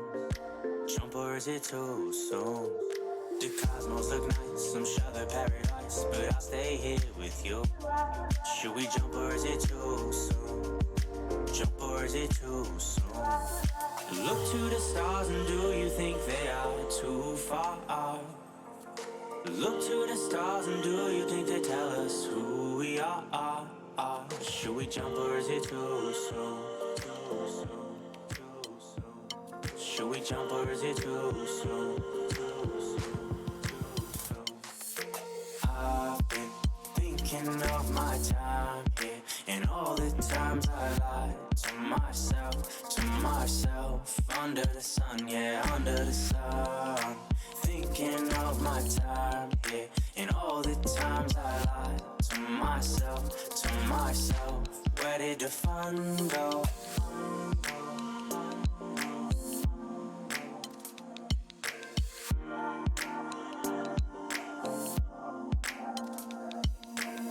I've been sitting in a race and I know that I misbehaved a time or two, but I promise you we will sit right here until these turns are through.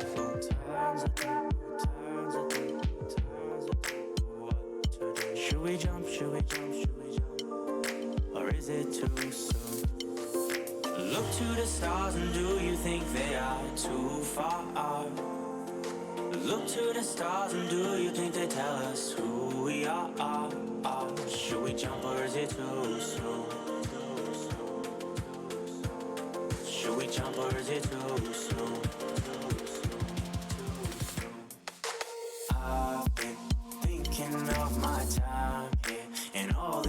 times I lied to myself, under the sun, yeah, under the sun. Thinking of my time here, and all the times I lied to myself.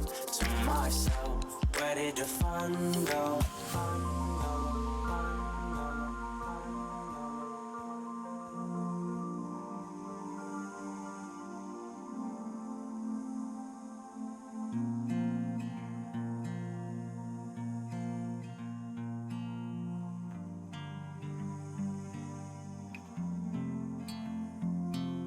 It's cold outside. It's the middle of the night and I pour my scarf down tight. I can feel this snow bite. We watch the starlight. They shine bright as we hold on to this tight. No one leaves cause we might not fight. Another night like this. Another night like this. We might live, we might love, we might know. Mostly we grow. Another night like this. Another night like this. We might live, we might love, we don't know. But mostly we grow. Mostly we grow. We might live, we might love, we don't know. But mostly we grow. It all comes down to map number 3, and we're going to be doing it on the quintessential classic Counter-Strike map. Good evening, everybody. My name is Ito, and I am here to bring you the third and final map of ESEA Advanced Season 33 North American Playoffs lower bracket run for either Lux Gaming or 303 Esports. Now, during that small little break that we had in between maps, I decided to take a quick look and see what the history was like for both these teams on this map. Now, 303 have played 4 times in the regular season, which I think was very interesting. However, they only won a single time, and that was over a TGS, I believe it was. And that was a 16-14 victory or something like that. It was relatively close is what I'm trying to say. Lux Gaming have only played it once, and they have a win over it. It was a 16-14 over...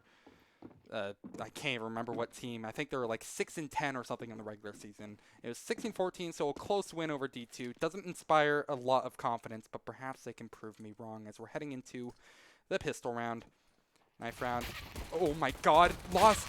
Oh, he could have actually just nearly gotten a triple there. I was about worried because my keyboard wasn't working. I couldn't actually look at his POV, but thank God for AB being able to stem the wound for the most part, though. That cheeky position from Lost only is going to net them 2, so this is still workable from Lux Gaming, and that is so important. The fact that it's workable. It's far from the end of the world for them. Heretic in particular is in a very strange place, and it's one of those things that could either work out perfectly or just not at all for him. A contact B play will be in order from Lux, with F1 being the only person really committed to the fight. Has a smoke at the ready, probably just going to toss a counter smoke out, wait for some rotates through, but no, he wants to hit some of the shots here. He's going to try to save that smoke for the retake here, and this is so risky to do too. The B site is so hard to retake, oh, but it makes it so much easier when you're going to have a massive man advantage like that. F1 doesn't ever fail to deliver on these pistols, on any pistols at all that you give him. However, sometimes is just a bit too much for one man to do. Luckily, though, his team will always pick up the slack, it seems like, and 303 Esports will win the pistol and go up 1-0 on the decider map here. That all was really started off by, I feel, Lost. That double kill over towards lower tunnel seriously just like threw a wrench in the default plan of Lux Gaming. I guess they really just did not expect a player being down there that early, and because of that, just really failed to adjust after the fact. That B contact play, it was smart. I liked it. I think the idea of it is good because the B side is notoriously hard to retake, especially so on a pistol when you don't have much util. That's just not enough for them to deal with it. Good thing, though, pistols seem to be pretty good no matter which round that they're on, and a Tech 9 Dink will easily rid Lost of his chances in this round here. But F1 still remains in the server, but not for much longer. The kills will overwhelmingly go in the favor of the T side now, as things will consolidate over towards the B bomb site very, very quickly. Heretic completely blinded up. We'll lose track of Mickey. Now it heads into a 4-on-2. Surely a save is on the books for these teams. That FAMAS most likely would be best kept into round number 3. Oh, look at this. I love this angle from Lunar. He's watching for any pushes. Thomp, not ready for it whatsoever, and it's big. It's going to be a nice, convincing second victory for Lux Gaming, I have to say. That second round, those really can go either way, but that brutalizing pace over towards mid and that frag really easily given up. It's one of those things that's hard to recoup after the fact, excuse me. Oh, nice couple of shots on Heretic. So he actually, wow, he's going to get away with a FAMAS. That's pretty insane. That's going to be pretty much the only gun that 303 will have into this next one. They'll force up a FAMAS, so actually it's a full force. This is confident from 303. They want to strike right back and get some blood onto Lux Gaming as well. Nightmare watching the cross, only spots one before he decides to give up the fight. Now F1 lurks, tries to get a frag in his team's favor. But no give. Now long control immediately being taken by Lux Gaming. They have really upped the pace so much in these past couple of games, I have to say, or these past couple of rounds, I have to say. Compared to how they were playing Inferno, whether on the CT or T side, they're waiting until, 30, 40 seconds most of the time before they'd actually execute into the site. This time, at least early on in this match, it's immediately pushing up towards long, executes at a minute and a half remaining on the clock. It's a very different pace, and I think it's something that 303 quite struggle to kind of deal with. But they're trying to. These rounds are not exactly the most convincing, I have to say, though, but that's just because it's kind of force-up versus force-ups. The real challenge begins when guns get in the hand of 303, excuse me. It won't likely be number 4, but it should be number 5. A save will be in order from the CTs. How they manage to deal with this is a completely different question. The mid doors really kind of becomes their best and worst enemy. They'll try to fake crossing, yet an A stack. That was kind of what I was thinking. If they bought up a smoke, it becomes a lot more convincing to fake A or to stack A. It really forces Lux Gaming to expend a decent amount of their utility as well. However, it's one of those things that I feel like can easily be smelled out, sniffed out, whatever you want to say. Scourge gets the first one on the loss to kick things off. Well, although things just kicked off, it looks like 303 are already getting kicked out. Heretic. That 4x3 resolution isn't doing much magic for him. But he had a USP. It's not like he was going to stay alive for much longer anyway.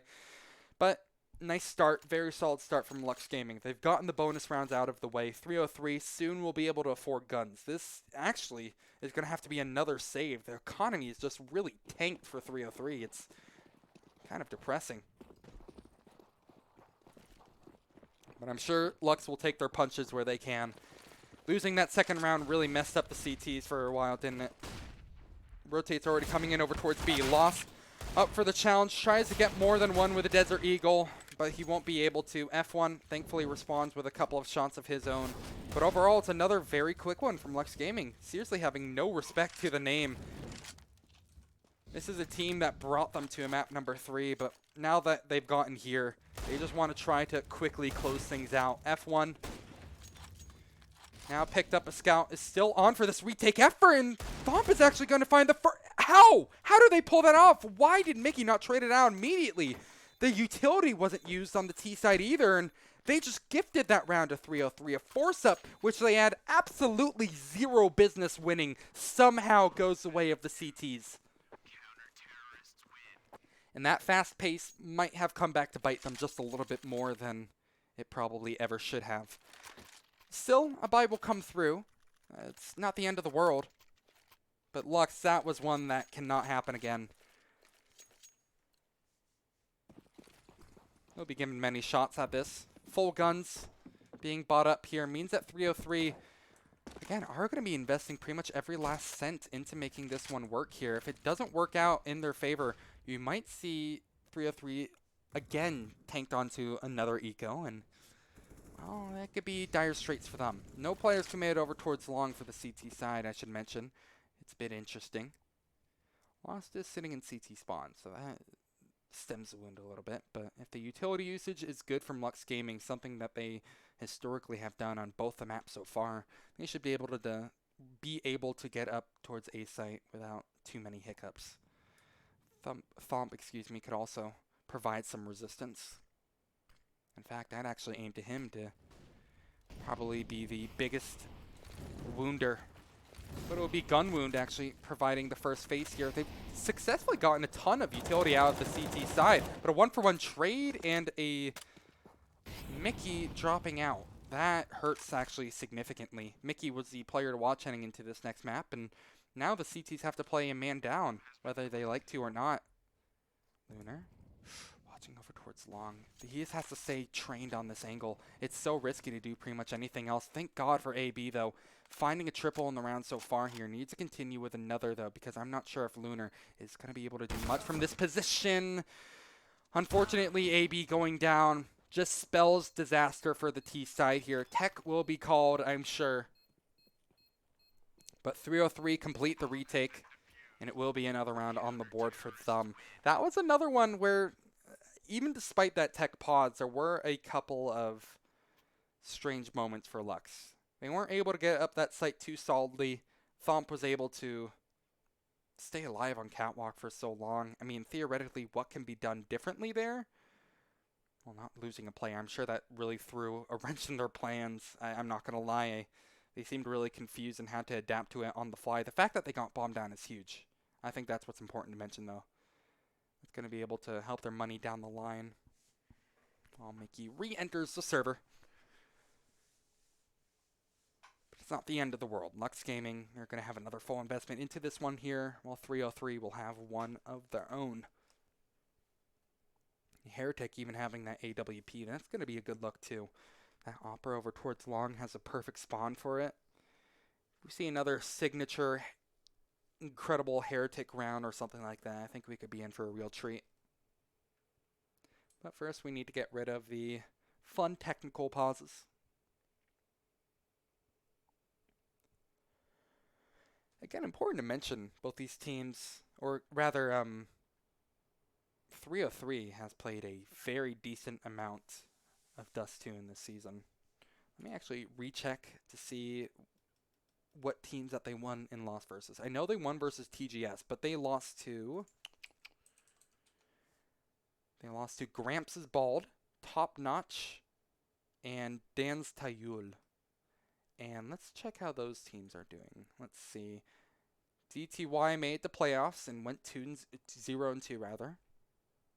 Top Notch finished 6-10, and Gramps' Ball went 7-9. So those teams, unfortunate losses. All of them were relatively close, so especially the one versus Top Notch. That was a 25-23 loss. I mean, it was basically neck and neck for a long time there.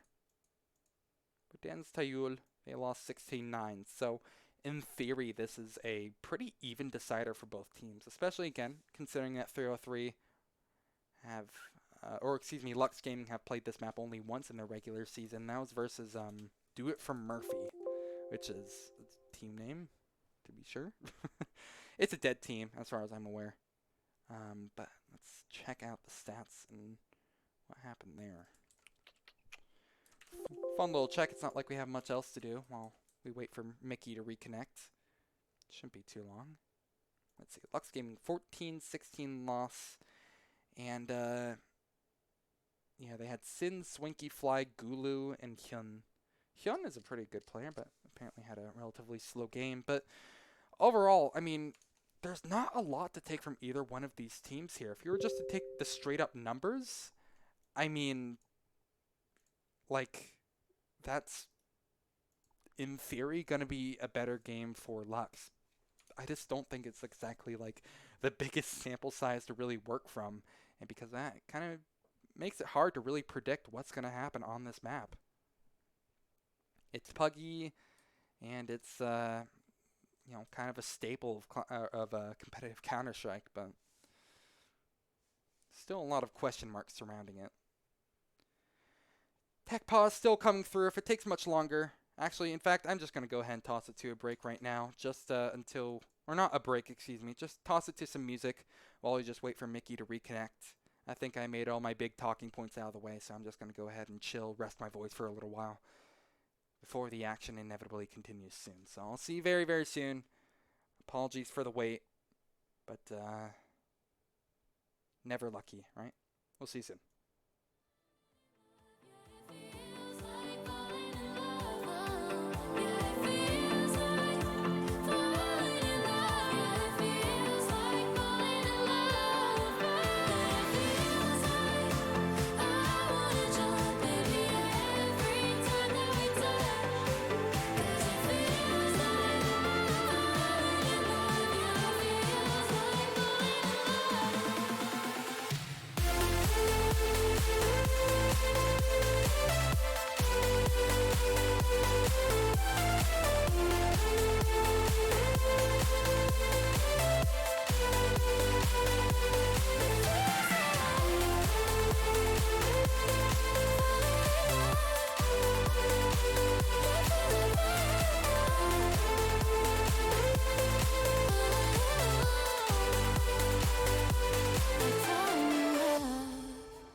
Remember how I said it wasn't going to be too long? This is exactly why. We're already right back into the action, so welcome back. If you're just joining, my name is Ito, and this is 303 Esports versus Lux Gaming, map number 3. So this map has already proven a lot of interesting things as it's neck and neck early on. And, hell, things are going to get off to a very cataclysmic start, isn't it? 1-for-1 trade on through here. Heretic has a chance to be even better, though, as he gets completely blinded. Unfortunately, he's unable to hit the shot. Forced to play firefighter on himself. Now he desperately needs help from some of his teammates as he's barely scraping by. It's the same story for Gun Wounds as he takes a little bit of his namesake. Oh, Heretic still lurks, though. In the smoke, he is pretty much dead to rights, I'm sure. If they just tossed a single HE his way, no way he would be alive for much longer. It's a Molotov that actually finishes the job, and Lost Gun Wounds now both have to hold down the site. No chance for Lost, but Gun Wounds has a chance, but he just can't quite get it together. The flashes are suffocating from Lux, to be completely honest, and from there, it is just a clean sweep. A very convincing long take, I have to say. Lux Gaming, that was promising stuff. I have to say, though, because, like, since they lost a player in the form of Heretic super early on, I was figuring that it would have been a massacre, or that at least would have been a little bit scarier. But no, they do a really good job at convincing me otherwise. Heretic is basically relegated to that car position, just struggling to stay alive for so long.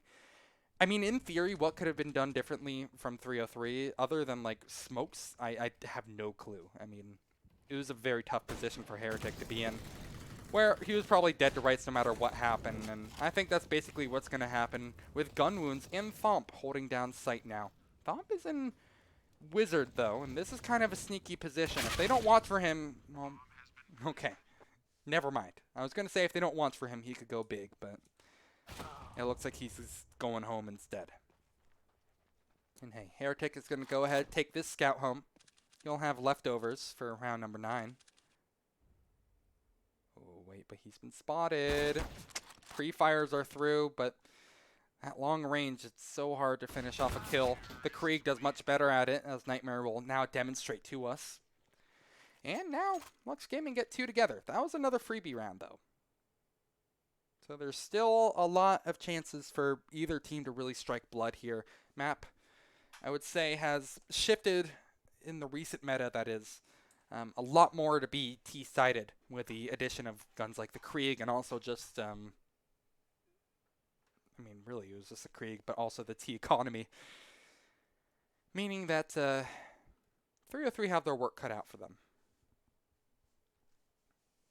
Small little tactical pause comes through. Maybe some adjustments are in order from 303. Heretic has the AWP. Seems primed that he wants to go long. So I would imagine here is that they're going to actually try stacking along with 4 players. Maybe a fast cat play would also be in order.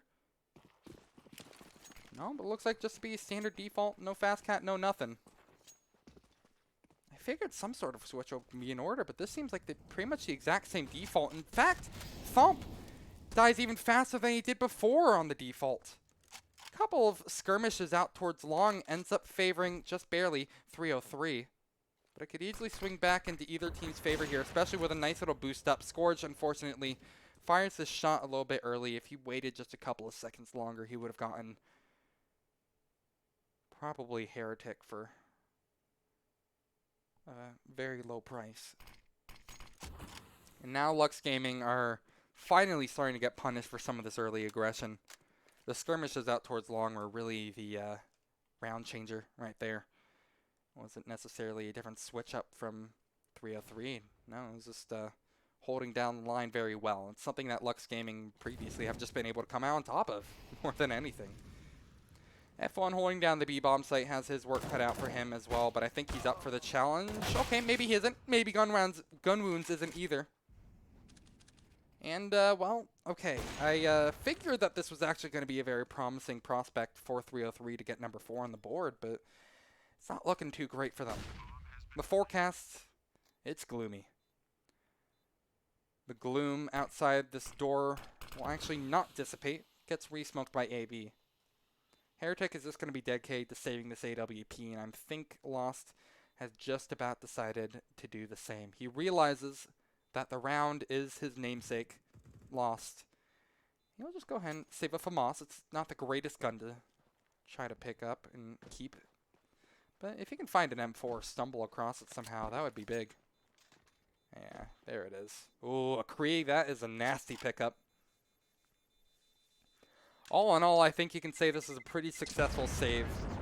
303 will have 2 rifles, very nice rifles at that to work with. Arguably the 2 strongest in the game. Excuse me. Jeez. I have not drank water for a while, haven't I? Now it will be a very weak buy all around it. 303 trying to make things work. And finally that fast cat play is brought through. Lost will be our boosty most likely. Are they just going to look into lower tunnels? No, Lost is just straight up pushing towards catwalk right now. Nightmare! What? I didn't know he found that double. I thought he was going to get traded out for sure, but no. He's barely staying alive, and that, I mean, that's it. Round's over.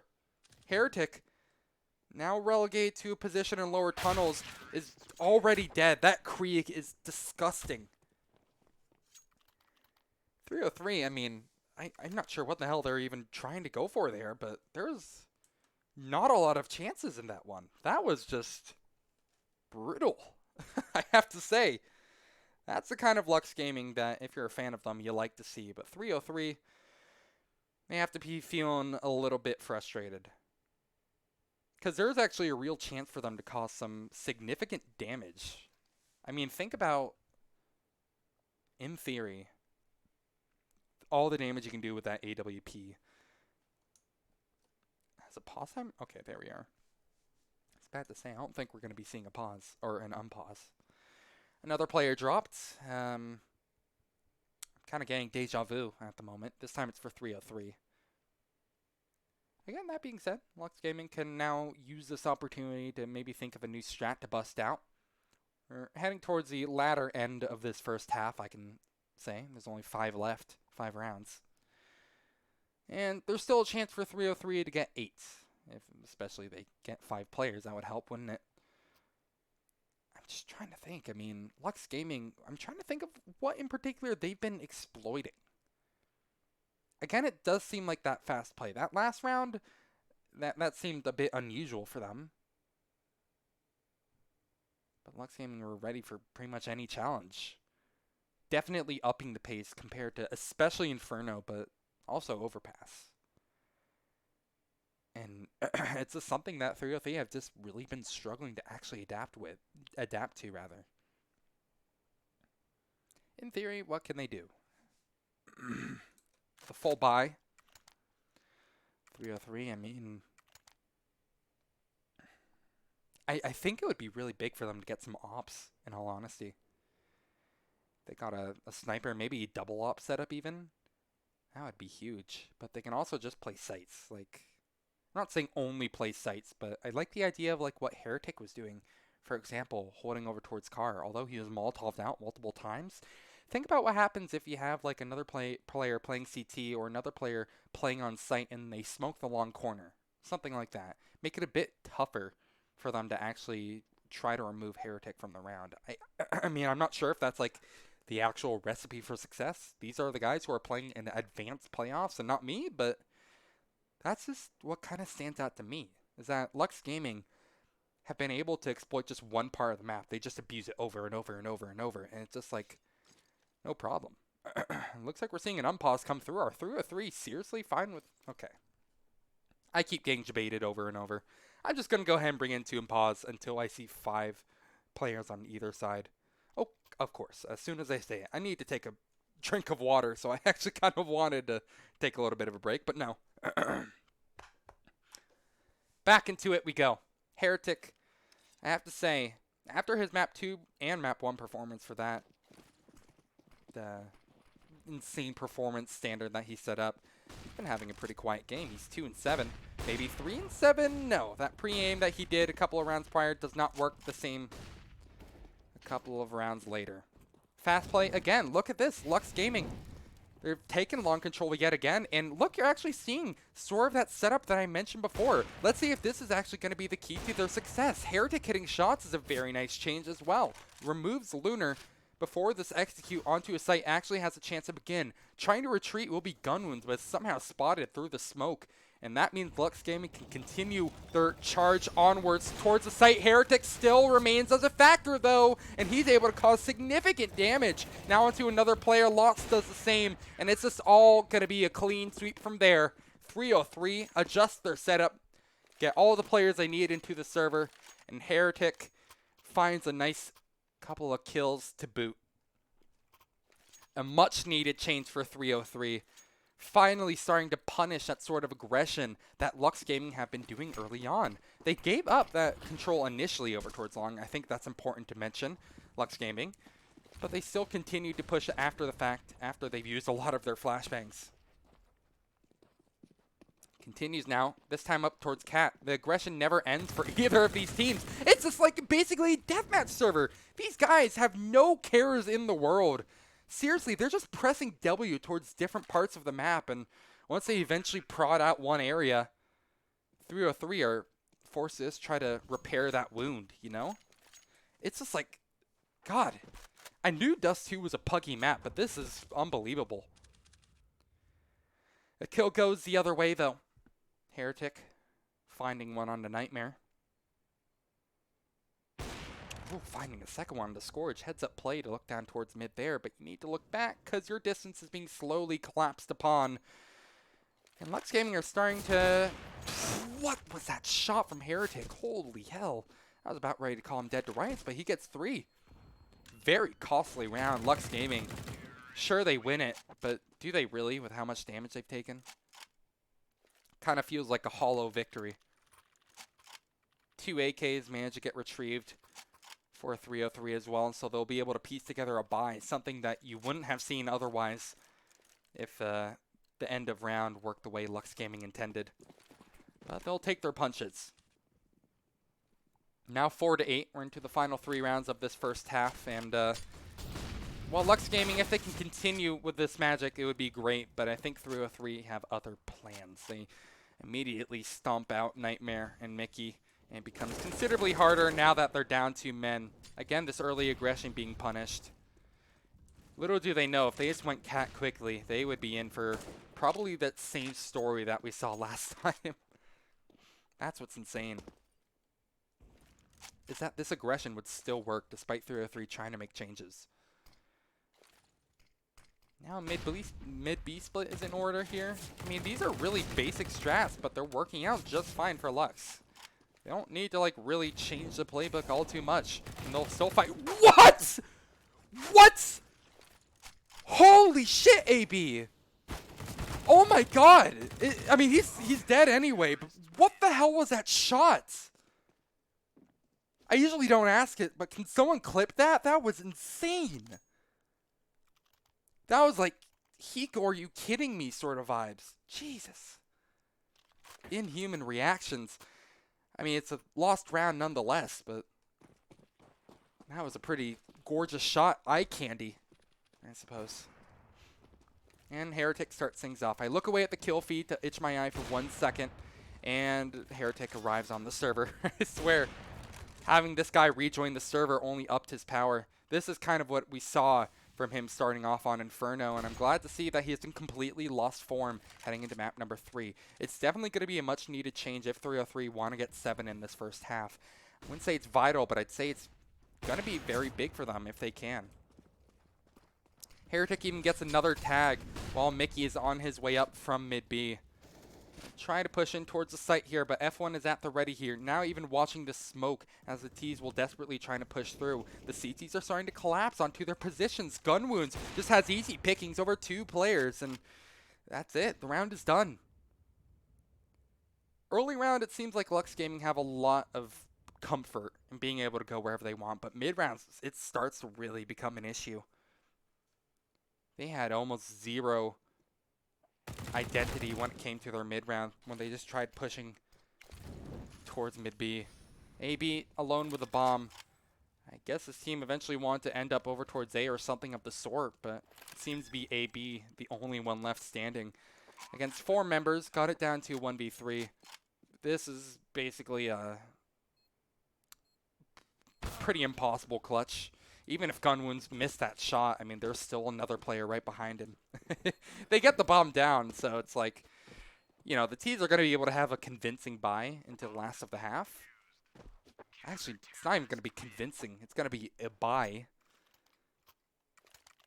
I'm wondering, do they actually want to get an AWP? I feel like that'd be big. Yep, there it is. Nightmare is going to buy up the sniper. AWP has really not convinced me on either side. Actually, no, Heretic has done a great job of it, but I haven't seen it being used much from the side of Lux. It's actually been the Kriegs that have been most impressive to me. Wow, Nightmare unfortunately can't quite finish up the job onto Lost. So, okay. Back to long they go, Lux Gaming. They're done. They just want to go ahead and bring it to long. Something they have done time and time again. 303, how do they adjust? They're going to be watching from Cat. Double stacked up. Quickly give up the ghost on that idea.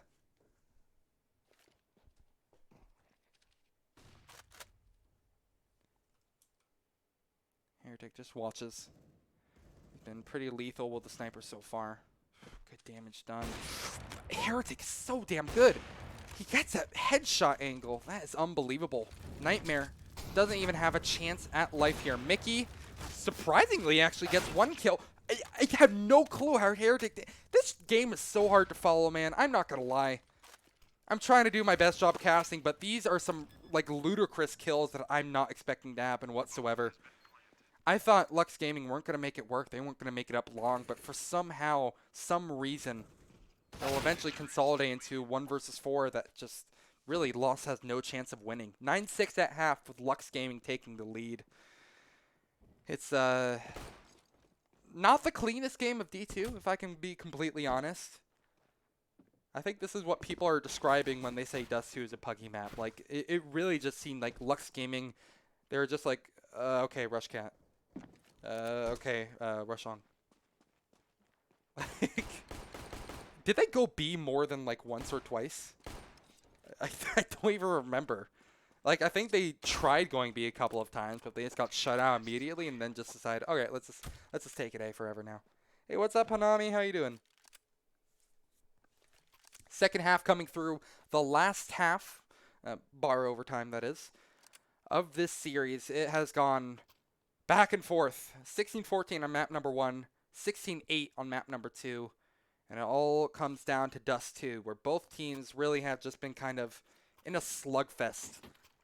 Hasn't been my best game of commentary, but at the same time, this game has been insanely strange. Lunar doesn't even buy anything on a pistol. That is strange. No util.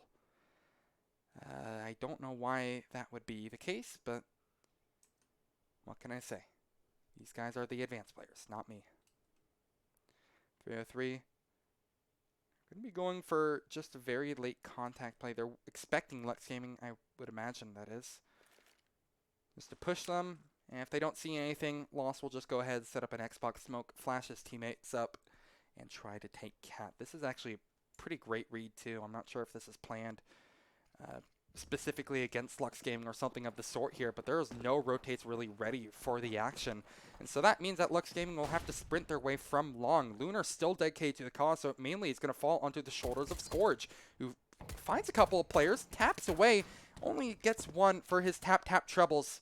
Lunar will get another one. That's over towards long, but the bomb has made its way onto site, gets planted, and that is already in of itself pretty big for 303. They can force that second round, try to force the issue if they don't manage to win this post plant, which I still don't think is out of the question just yet. Gun wounds, though, going down probably dashes my hopes away, as Heretic will now have to pull off a 1 versus 4. He's found one, no problem, and actually found a second somehow. Oh my god! What is this game, man? It'll come down with Lunar and Scourge sharing all of the kills in the round for Lux Gaming, but I have no clue how Nightmare, or how, excuse me, Heretic managed to stay alive for so long. That's insane. RSN asks, did they not have a second flash for Long Car Corner? No, Lunar didn't buy anything on Pistol. I think he was supposed to buy Util or something, but maybe just didn't. But, they just kind of had to deal with that one dry. Retake and all. No kit, no nothing. It was a very strange round to watch. This has been one of the weirdest games of well, not the weirdest, but this has been a relatively weird game of CS so far. I'm not going to lie. Dust 2 never fails to deliver on interesting strategies. Consi asks who wins this game. I would have to say Lux Gaming. They've been really solid on all the CT sides of both maps that they have played so far. 303, they made it very close, I have to say. I'm impressed with how they're playing. If Heretic can pop off, that would be great. Because he's 10-2 since rejoining the server, plus like the 4 kills that he got previously. Like, he is kind of on that map 2 form that we saw. I think Lux Gaming should be able to close this one out. Shut. Miniature says. Contact play up towards A for 303 Esports. Smorts. Hey, now I messed up, Miniature. God. Tops25 says, Lux seemed a bit clueless later on that T-half, though, IDK. I mean, you're not wrong, but that was a very brainless T-half, to be completely honest. Like, they were just rushing up towards Cat Long every single round. Like, there was no strategical depth. It was a very, like, puggy kind of style. Now, pugginess will be brought over towards mid B, where AB will be waiting. Finds one, finds a second, finds a third, no problem. And the cleanup from there is imminent. 303 try to take that slow, but it does nothing but just make it easier for Lux Gaming to line up the kill. Oh no, lost. Did he die after time? Or was that like just right as time ended? I think he died after time, I'm pretty sure. Christ. Look, does this convince you that this is a really weird game of Counter-Strike? Because if this doesn't, I don't know what will. I have no idea what Lost was. I don't know what their plan was, to be completely honest. I mean, okay, I understand what they're going for, but that's like something I would reserve for a gun round, not a full eco. Doesn't matter though. Lost, despite losing out on the money from last round, delivers in kind with a Galil. Weird isn't the word, but this. All right, sure. I understand what you're trying to say here. Lux Gaming suddenly are just on the back foot. Okay, it's over. Okay. That's a round. This is so weird. Okay, well, 11-7, 303. Strike right back. This is just an absolute slugfest. I don't even know. This is top quality Counter-Strike. Indeed it is. This is definitely not confusing to follow and arguably hard to commentate. Oh hey, Scourge somehow just punishes the player pushing up towards long. That's huge. God Heretic top fragging. Miniature, remember when he actually disconnected from the server so it didn't keep his frags? He actually has more frags than it shows on the scoreboard right now. Oh wait, no, that's what he just said. I'm stupid. He had 4 or 5 kills, I think. So I mean, it's still missing a couple, I'm pretty sure. This man is nuts. Things are looking up for 303 Esports. This should be another gimme round.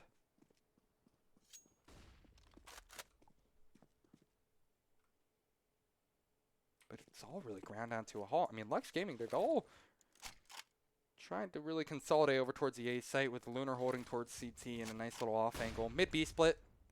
I like it.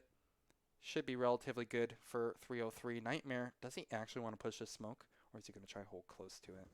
Probably close to it would be the safer bet here. But, I mean, 303 will be right behind it. Scourge finding 2 kills with that newfound M4 is huge. That's actually game-changing. I didn't even realize, but the numbers are so shattered. What the hell is going on? Gun Wounds is stuck in a 1 versus 4. And my lord, finding those first 2 kills is starting to give me PTSD of what map number 2 was like. He can even find a third here if you were to keep spamming. Chooses not to reload his creek for the time being here. Smokes will soon dissipate. If Gun Wounds can just get the bomb down, that would be gigantic. There's not much time remaining on the clock. And I think it is just about done. Bomb planted, but that means that his position is pretty much given away. Lunar is watching for any pushes while Scourge is much closer to the actual front line. This would be a quad kill if he can close it out. You know, it would also be a quad kill for Gun Wounds if he can possibly line up the shots here. And, well, it comes to an anticlimactic end. But I have to say, very good attempt by Gun Wounds. The fact that he got bombed down plus 2 kills, that's convincing. You can definitely tell these players maybe a little bit fatigued after those first 2 games. They're both really slow, all things considered.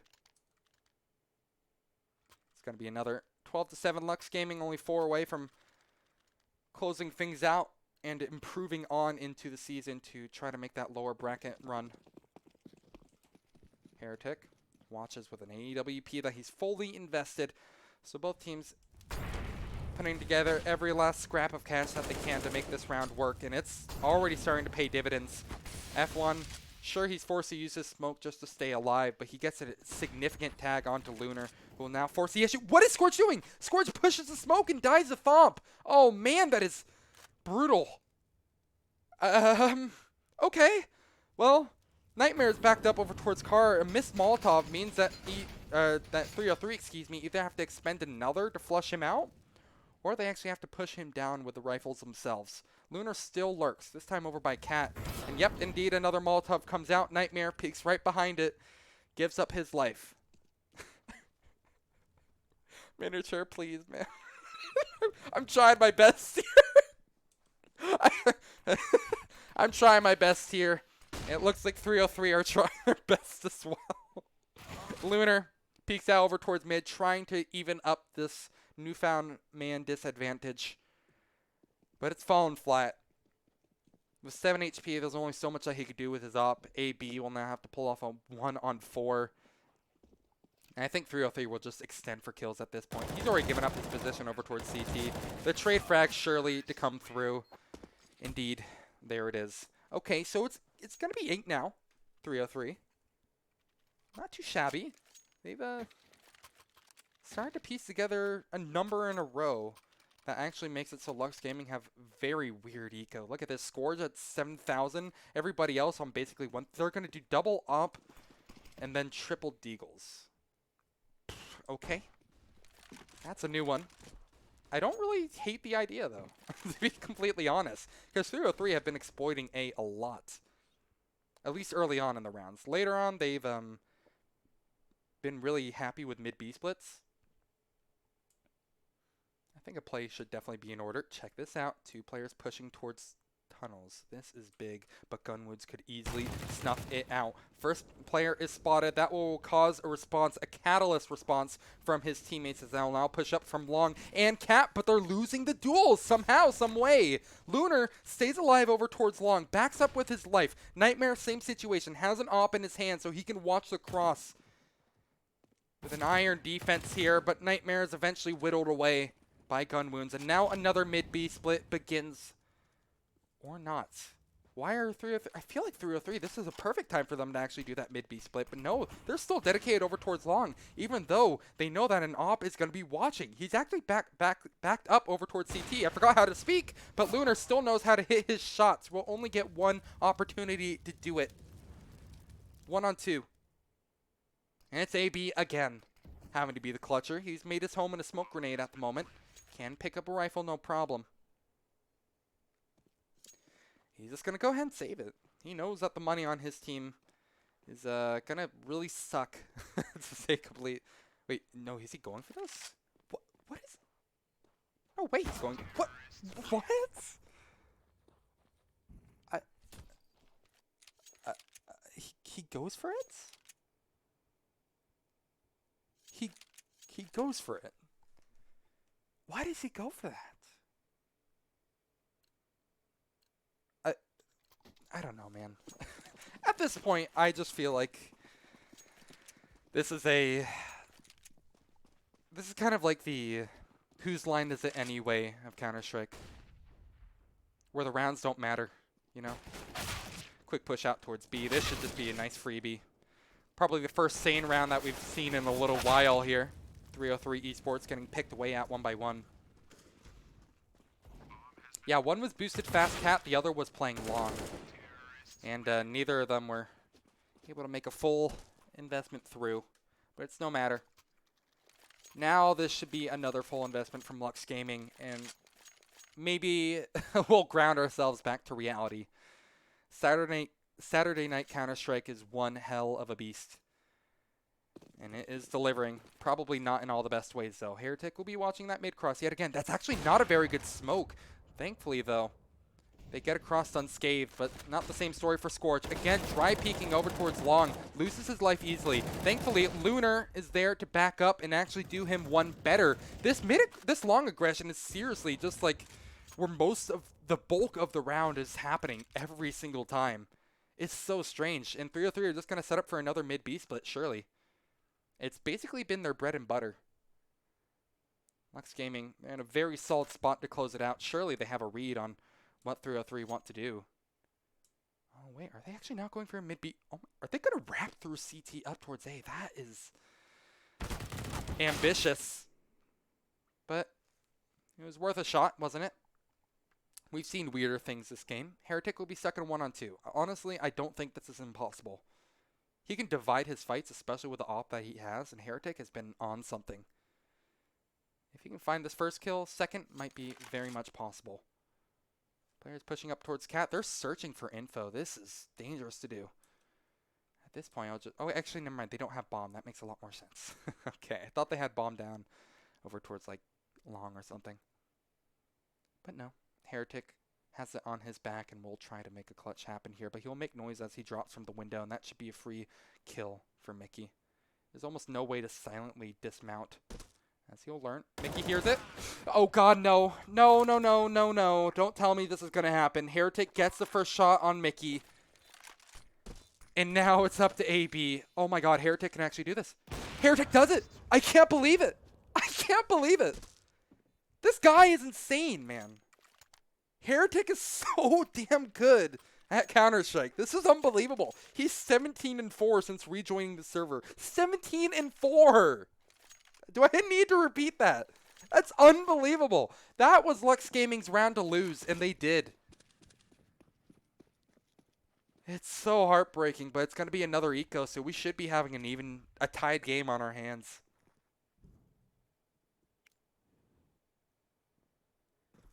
This is insane. Oh, nightmare. He's going to take an insane shot from Thomp. Thomp is a monster on these ecos, I have to say. Please don't prove me wrong here, Thomp. He's not watching lower tunnels. Okay, never mind. I look like an idiot now. Oh my god, but Mickey's making everybody look like an idiot, isn't he? He somehow gets two. Survives. Still has an AK. Can't quite get the third, though. Peeks out just a bit too much. And that's enough for F1 to blow his head right off. Now a 2-on-3. Damage done is pretty decent onto F1 and Heretic, meaning that the Deagle can be lethal at a close range. Scourge. Actually, if they don't check for... please check for him. Oh, no, no, no, God, please, no, no, check for him. What is going on? No! What's happening? It's happening. This is insane. He gets a double up towards Car. This is unbelievable. One of the silliest games of Counter-Strike I've ever seen. I can't. It's a one-on-one. Lost on 20 points of HP. He's just going to get tapped away. That's a fight that he definitely doesn't... No, don't push through the smoke. Oh my God. There's no time if he doesn't go anywhere but B. Lost. He realizes it is going to book it to the site. Lunar now knows exactly what's going on. His bomb is planted. Lunar will push out for the kill. Lux Gaming, take it. I don't know what the hell is going on anymore. I feel like I have entered an alternate dimension. This is the toughest game I have ever had to shoutcast, I'm pretty sure. Who would have thought this is map 3 of an otherwise insane series?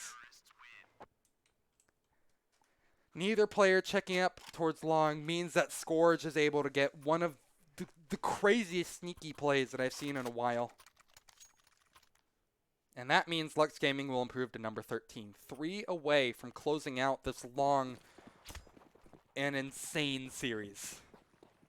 It's been a long time coming. This has been a slow burn, really. But I think Lux Gaming want to end it right here. They've had enough. They'll take down Heretic. The monster in the server has finally been stowed away for the time being. Now contact play begins up towards Cat. 303. Towards mid-round, they have felt really comfortable getting Cat, then bringing it mid-B. I'm pretty sure this is exactly the same thing that we're going to see. A very bad mid-smoke. AB will still cross. He doesn't give a damn. That's actually going to be a decent read, though, because AB can now deal with this from a very strong position. Smoke goes out towards CT. He won't peek his head. AB hears all the footsteps coming up. Nightmare is able to get one a second before he falls, and AB is actually snuck out over towards Rafters here, but he might not have to do anything at all. It's done. It's dusted. It's a complete shutdown. Lux Gaming. What is even... They're going to get on 14. That's what really matters here. Plus 303 are going to have a really broken buy. They maybe can afford Galil's. Maybe an AK if they really want to force up. But what's important to mention is that they're not going to have an AWP. That is huge. Heretic loves his AWP. That is like the gun he's most insane at. So not having that in his hands means that this is most likely going to be match point for Lux Gaming unless they can pull off something crazy, which this game, anything goes. B-Tons, early controlled. They're playing for match point here. They know that they can force it to overtime. Mid-B split in the works here. AB playing dangerously close, potentially up, because he doesn't know he's potentially up against pistols, and that means that they're just going to be easily able to overwhelm him.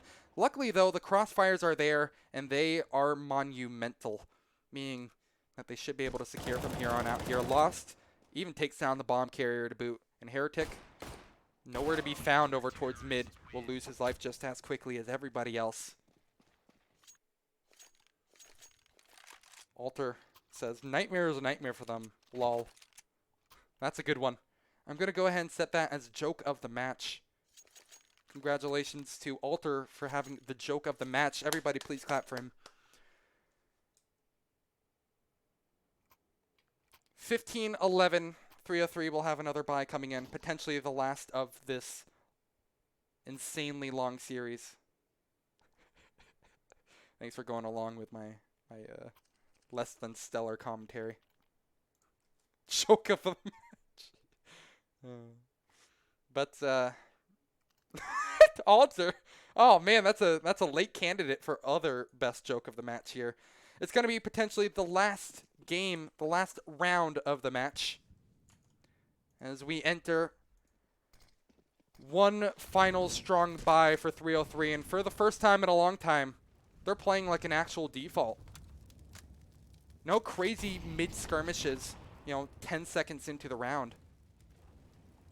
This one's slow, much slower now. Seems a lot better. Still, that same old mid-smoke comes through. Nightmare, this time, is nowhere to be found. It's actually AB who's there, and he fall. Oh my god, Mickey could actually go huge here. Mickey, flash through the smoke, has one. A second? No, not a second. Heretic is just too damn good, apparently. And Scourge, now he is left wondering what the hell just happened. Nightmare will hobble on over to the B-bomb site, where it's been stormed, taken over by terrorists. And 303 should be able to stay alive. This should be a save for Lux Gaming. There's no way. Oh my god. No. Are they going for this? This is a B-bomb site. What the hell are you doing? Scourge has a death wish. What are they doing? I don't. Okay, never mind. They have money. They actually have decent money, but they didn't get any kills on their way out.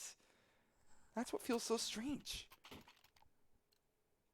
They have one buy round left, Miniature says, and yeah. I mean, wait, they're saving?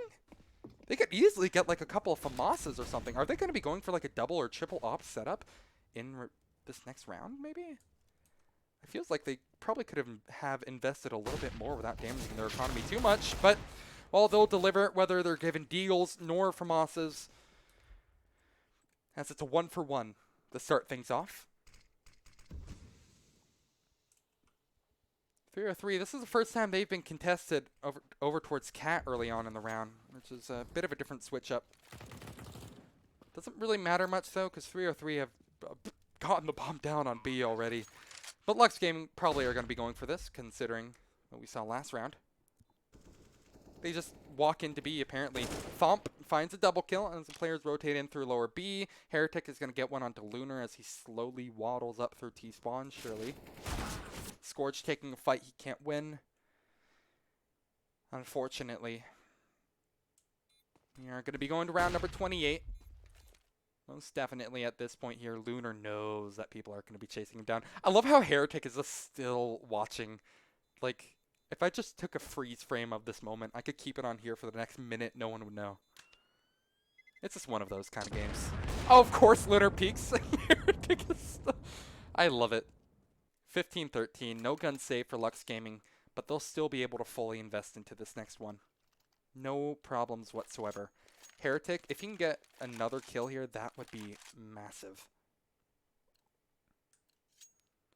This mid fight might be really important since 303 have been very content in playing this mid game slower. This early round slower, I should say, rather. And it continues. Actually, wait, what? What is this? Garnerwoon says this managed to walk out towards A completely uncontested. Oh my lord, what is this switch up? I'm not a fan of this CT setup whatsoever.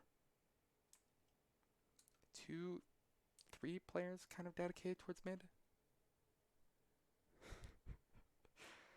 Leonard's watching over towards Cat here. I guess they've been trying to read that 303 Esports have been pushing up over towards Cat.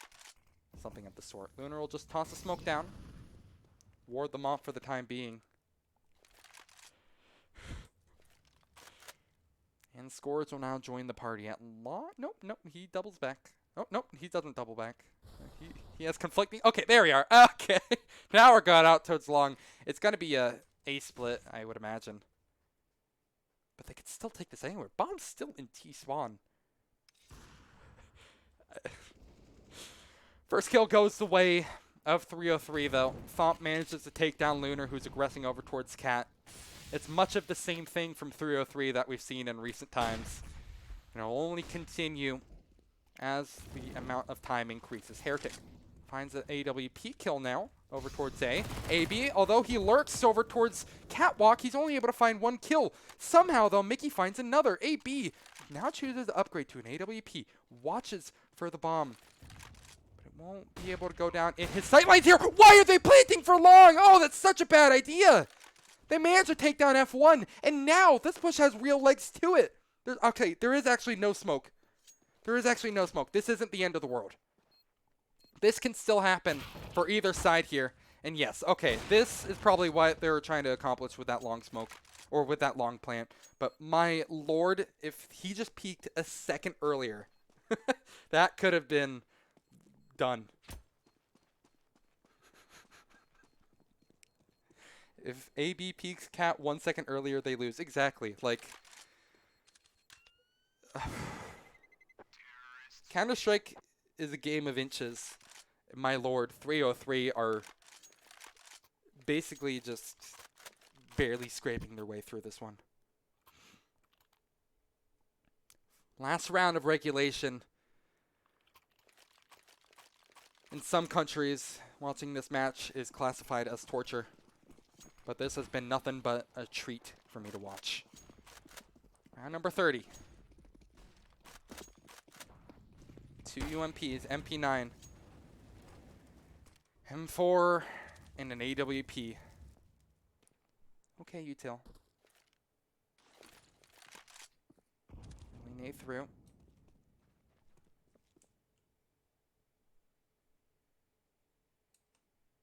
It's all quiet for now. Lux Gaming slowly start to push through B. They're actually getting a very decent amount of information for free. We haven't seen this since they did that double push a long time back when they had 5-7s or something like that. It was a lot less lethal back then. F1 might not realize how close he is to danger. Lunar can't... Oh, he spots it. Spots the utility belt. But he's not ready for death here. Now triple stack of CTs ready over towards Catwalk here. Nightmare doesn't even have to peek his head. Heretic has to hold the line. It's no chance. That's it. 50 seconds remain in a 5 versus 2. This... Look, you said it best. This could get ugly. Because there's still a chance for Gunwound to make this happen here. Finds the first entry. Lost is lost for words, and I think it might be over. Oh, God, is it not? Oh, God, is it not? Wounds, don't tell me you're going to pull this off here. It's a 1-on-4. Please don't tell me we're going to be seeing it again. 20 seconds, roughly, remain. He has a bomb, Gunwounds. Tries to extend for another. He doesn't want to get the bomb down just yet because he doesn't know if he's going to be pushed. Scourge and Lunar. Last two remain. They both have ops on the retake. They're both coming from the same place. Oh, God. Thank God they rid the evil. This man has caused so much pain and torment to them throughout this entire series. But it's over. Lux Gaming are going to win the series 2-1 in one of the most insane games you'll see in a while. I have no words. I have absolutely no words for what that series was. Lux Gaming, for the first two maps, it was honestly some pretty sick Counter-Strike. Like that map number 1, all right, that was pretty cool. That was pretty great. You know, it was back and forth. Map 2, okay, Lux Gaming, they came out on top of it 16-8. That was pretty great. But map 3, well, it was a game. I need to eat. I need to drink after this. That was one of the most insane series of Counter-Strike I've ever watched. Thank you guys so much for watching with me. Sorry my commenting wasn't the best towards the end there, but that was just something I was almost basking in the absurdity of towards the end. But I really appreciate showing you guys this series, even if it was a bit silly. My name is Ito, and if you enjoyed, please feel free to drop a follow, or if you're feeling really generous, a Twitch Prime subscription. It does help me out, and also you get a nice little emote for it. But if you don't want to, that's also cool. I just hope you guys have a good night. Thank you so much for watching, and I'll see you very, very soon. Later.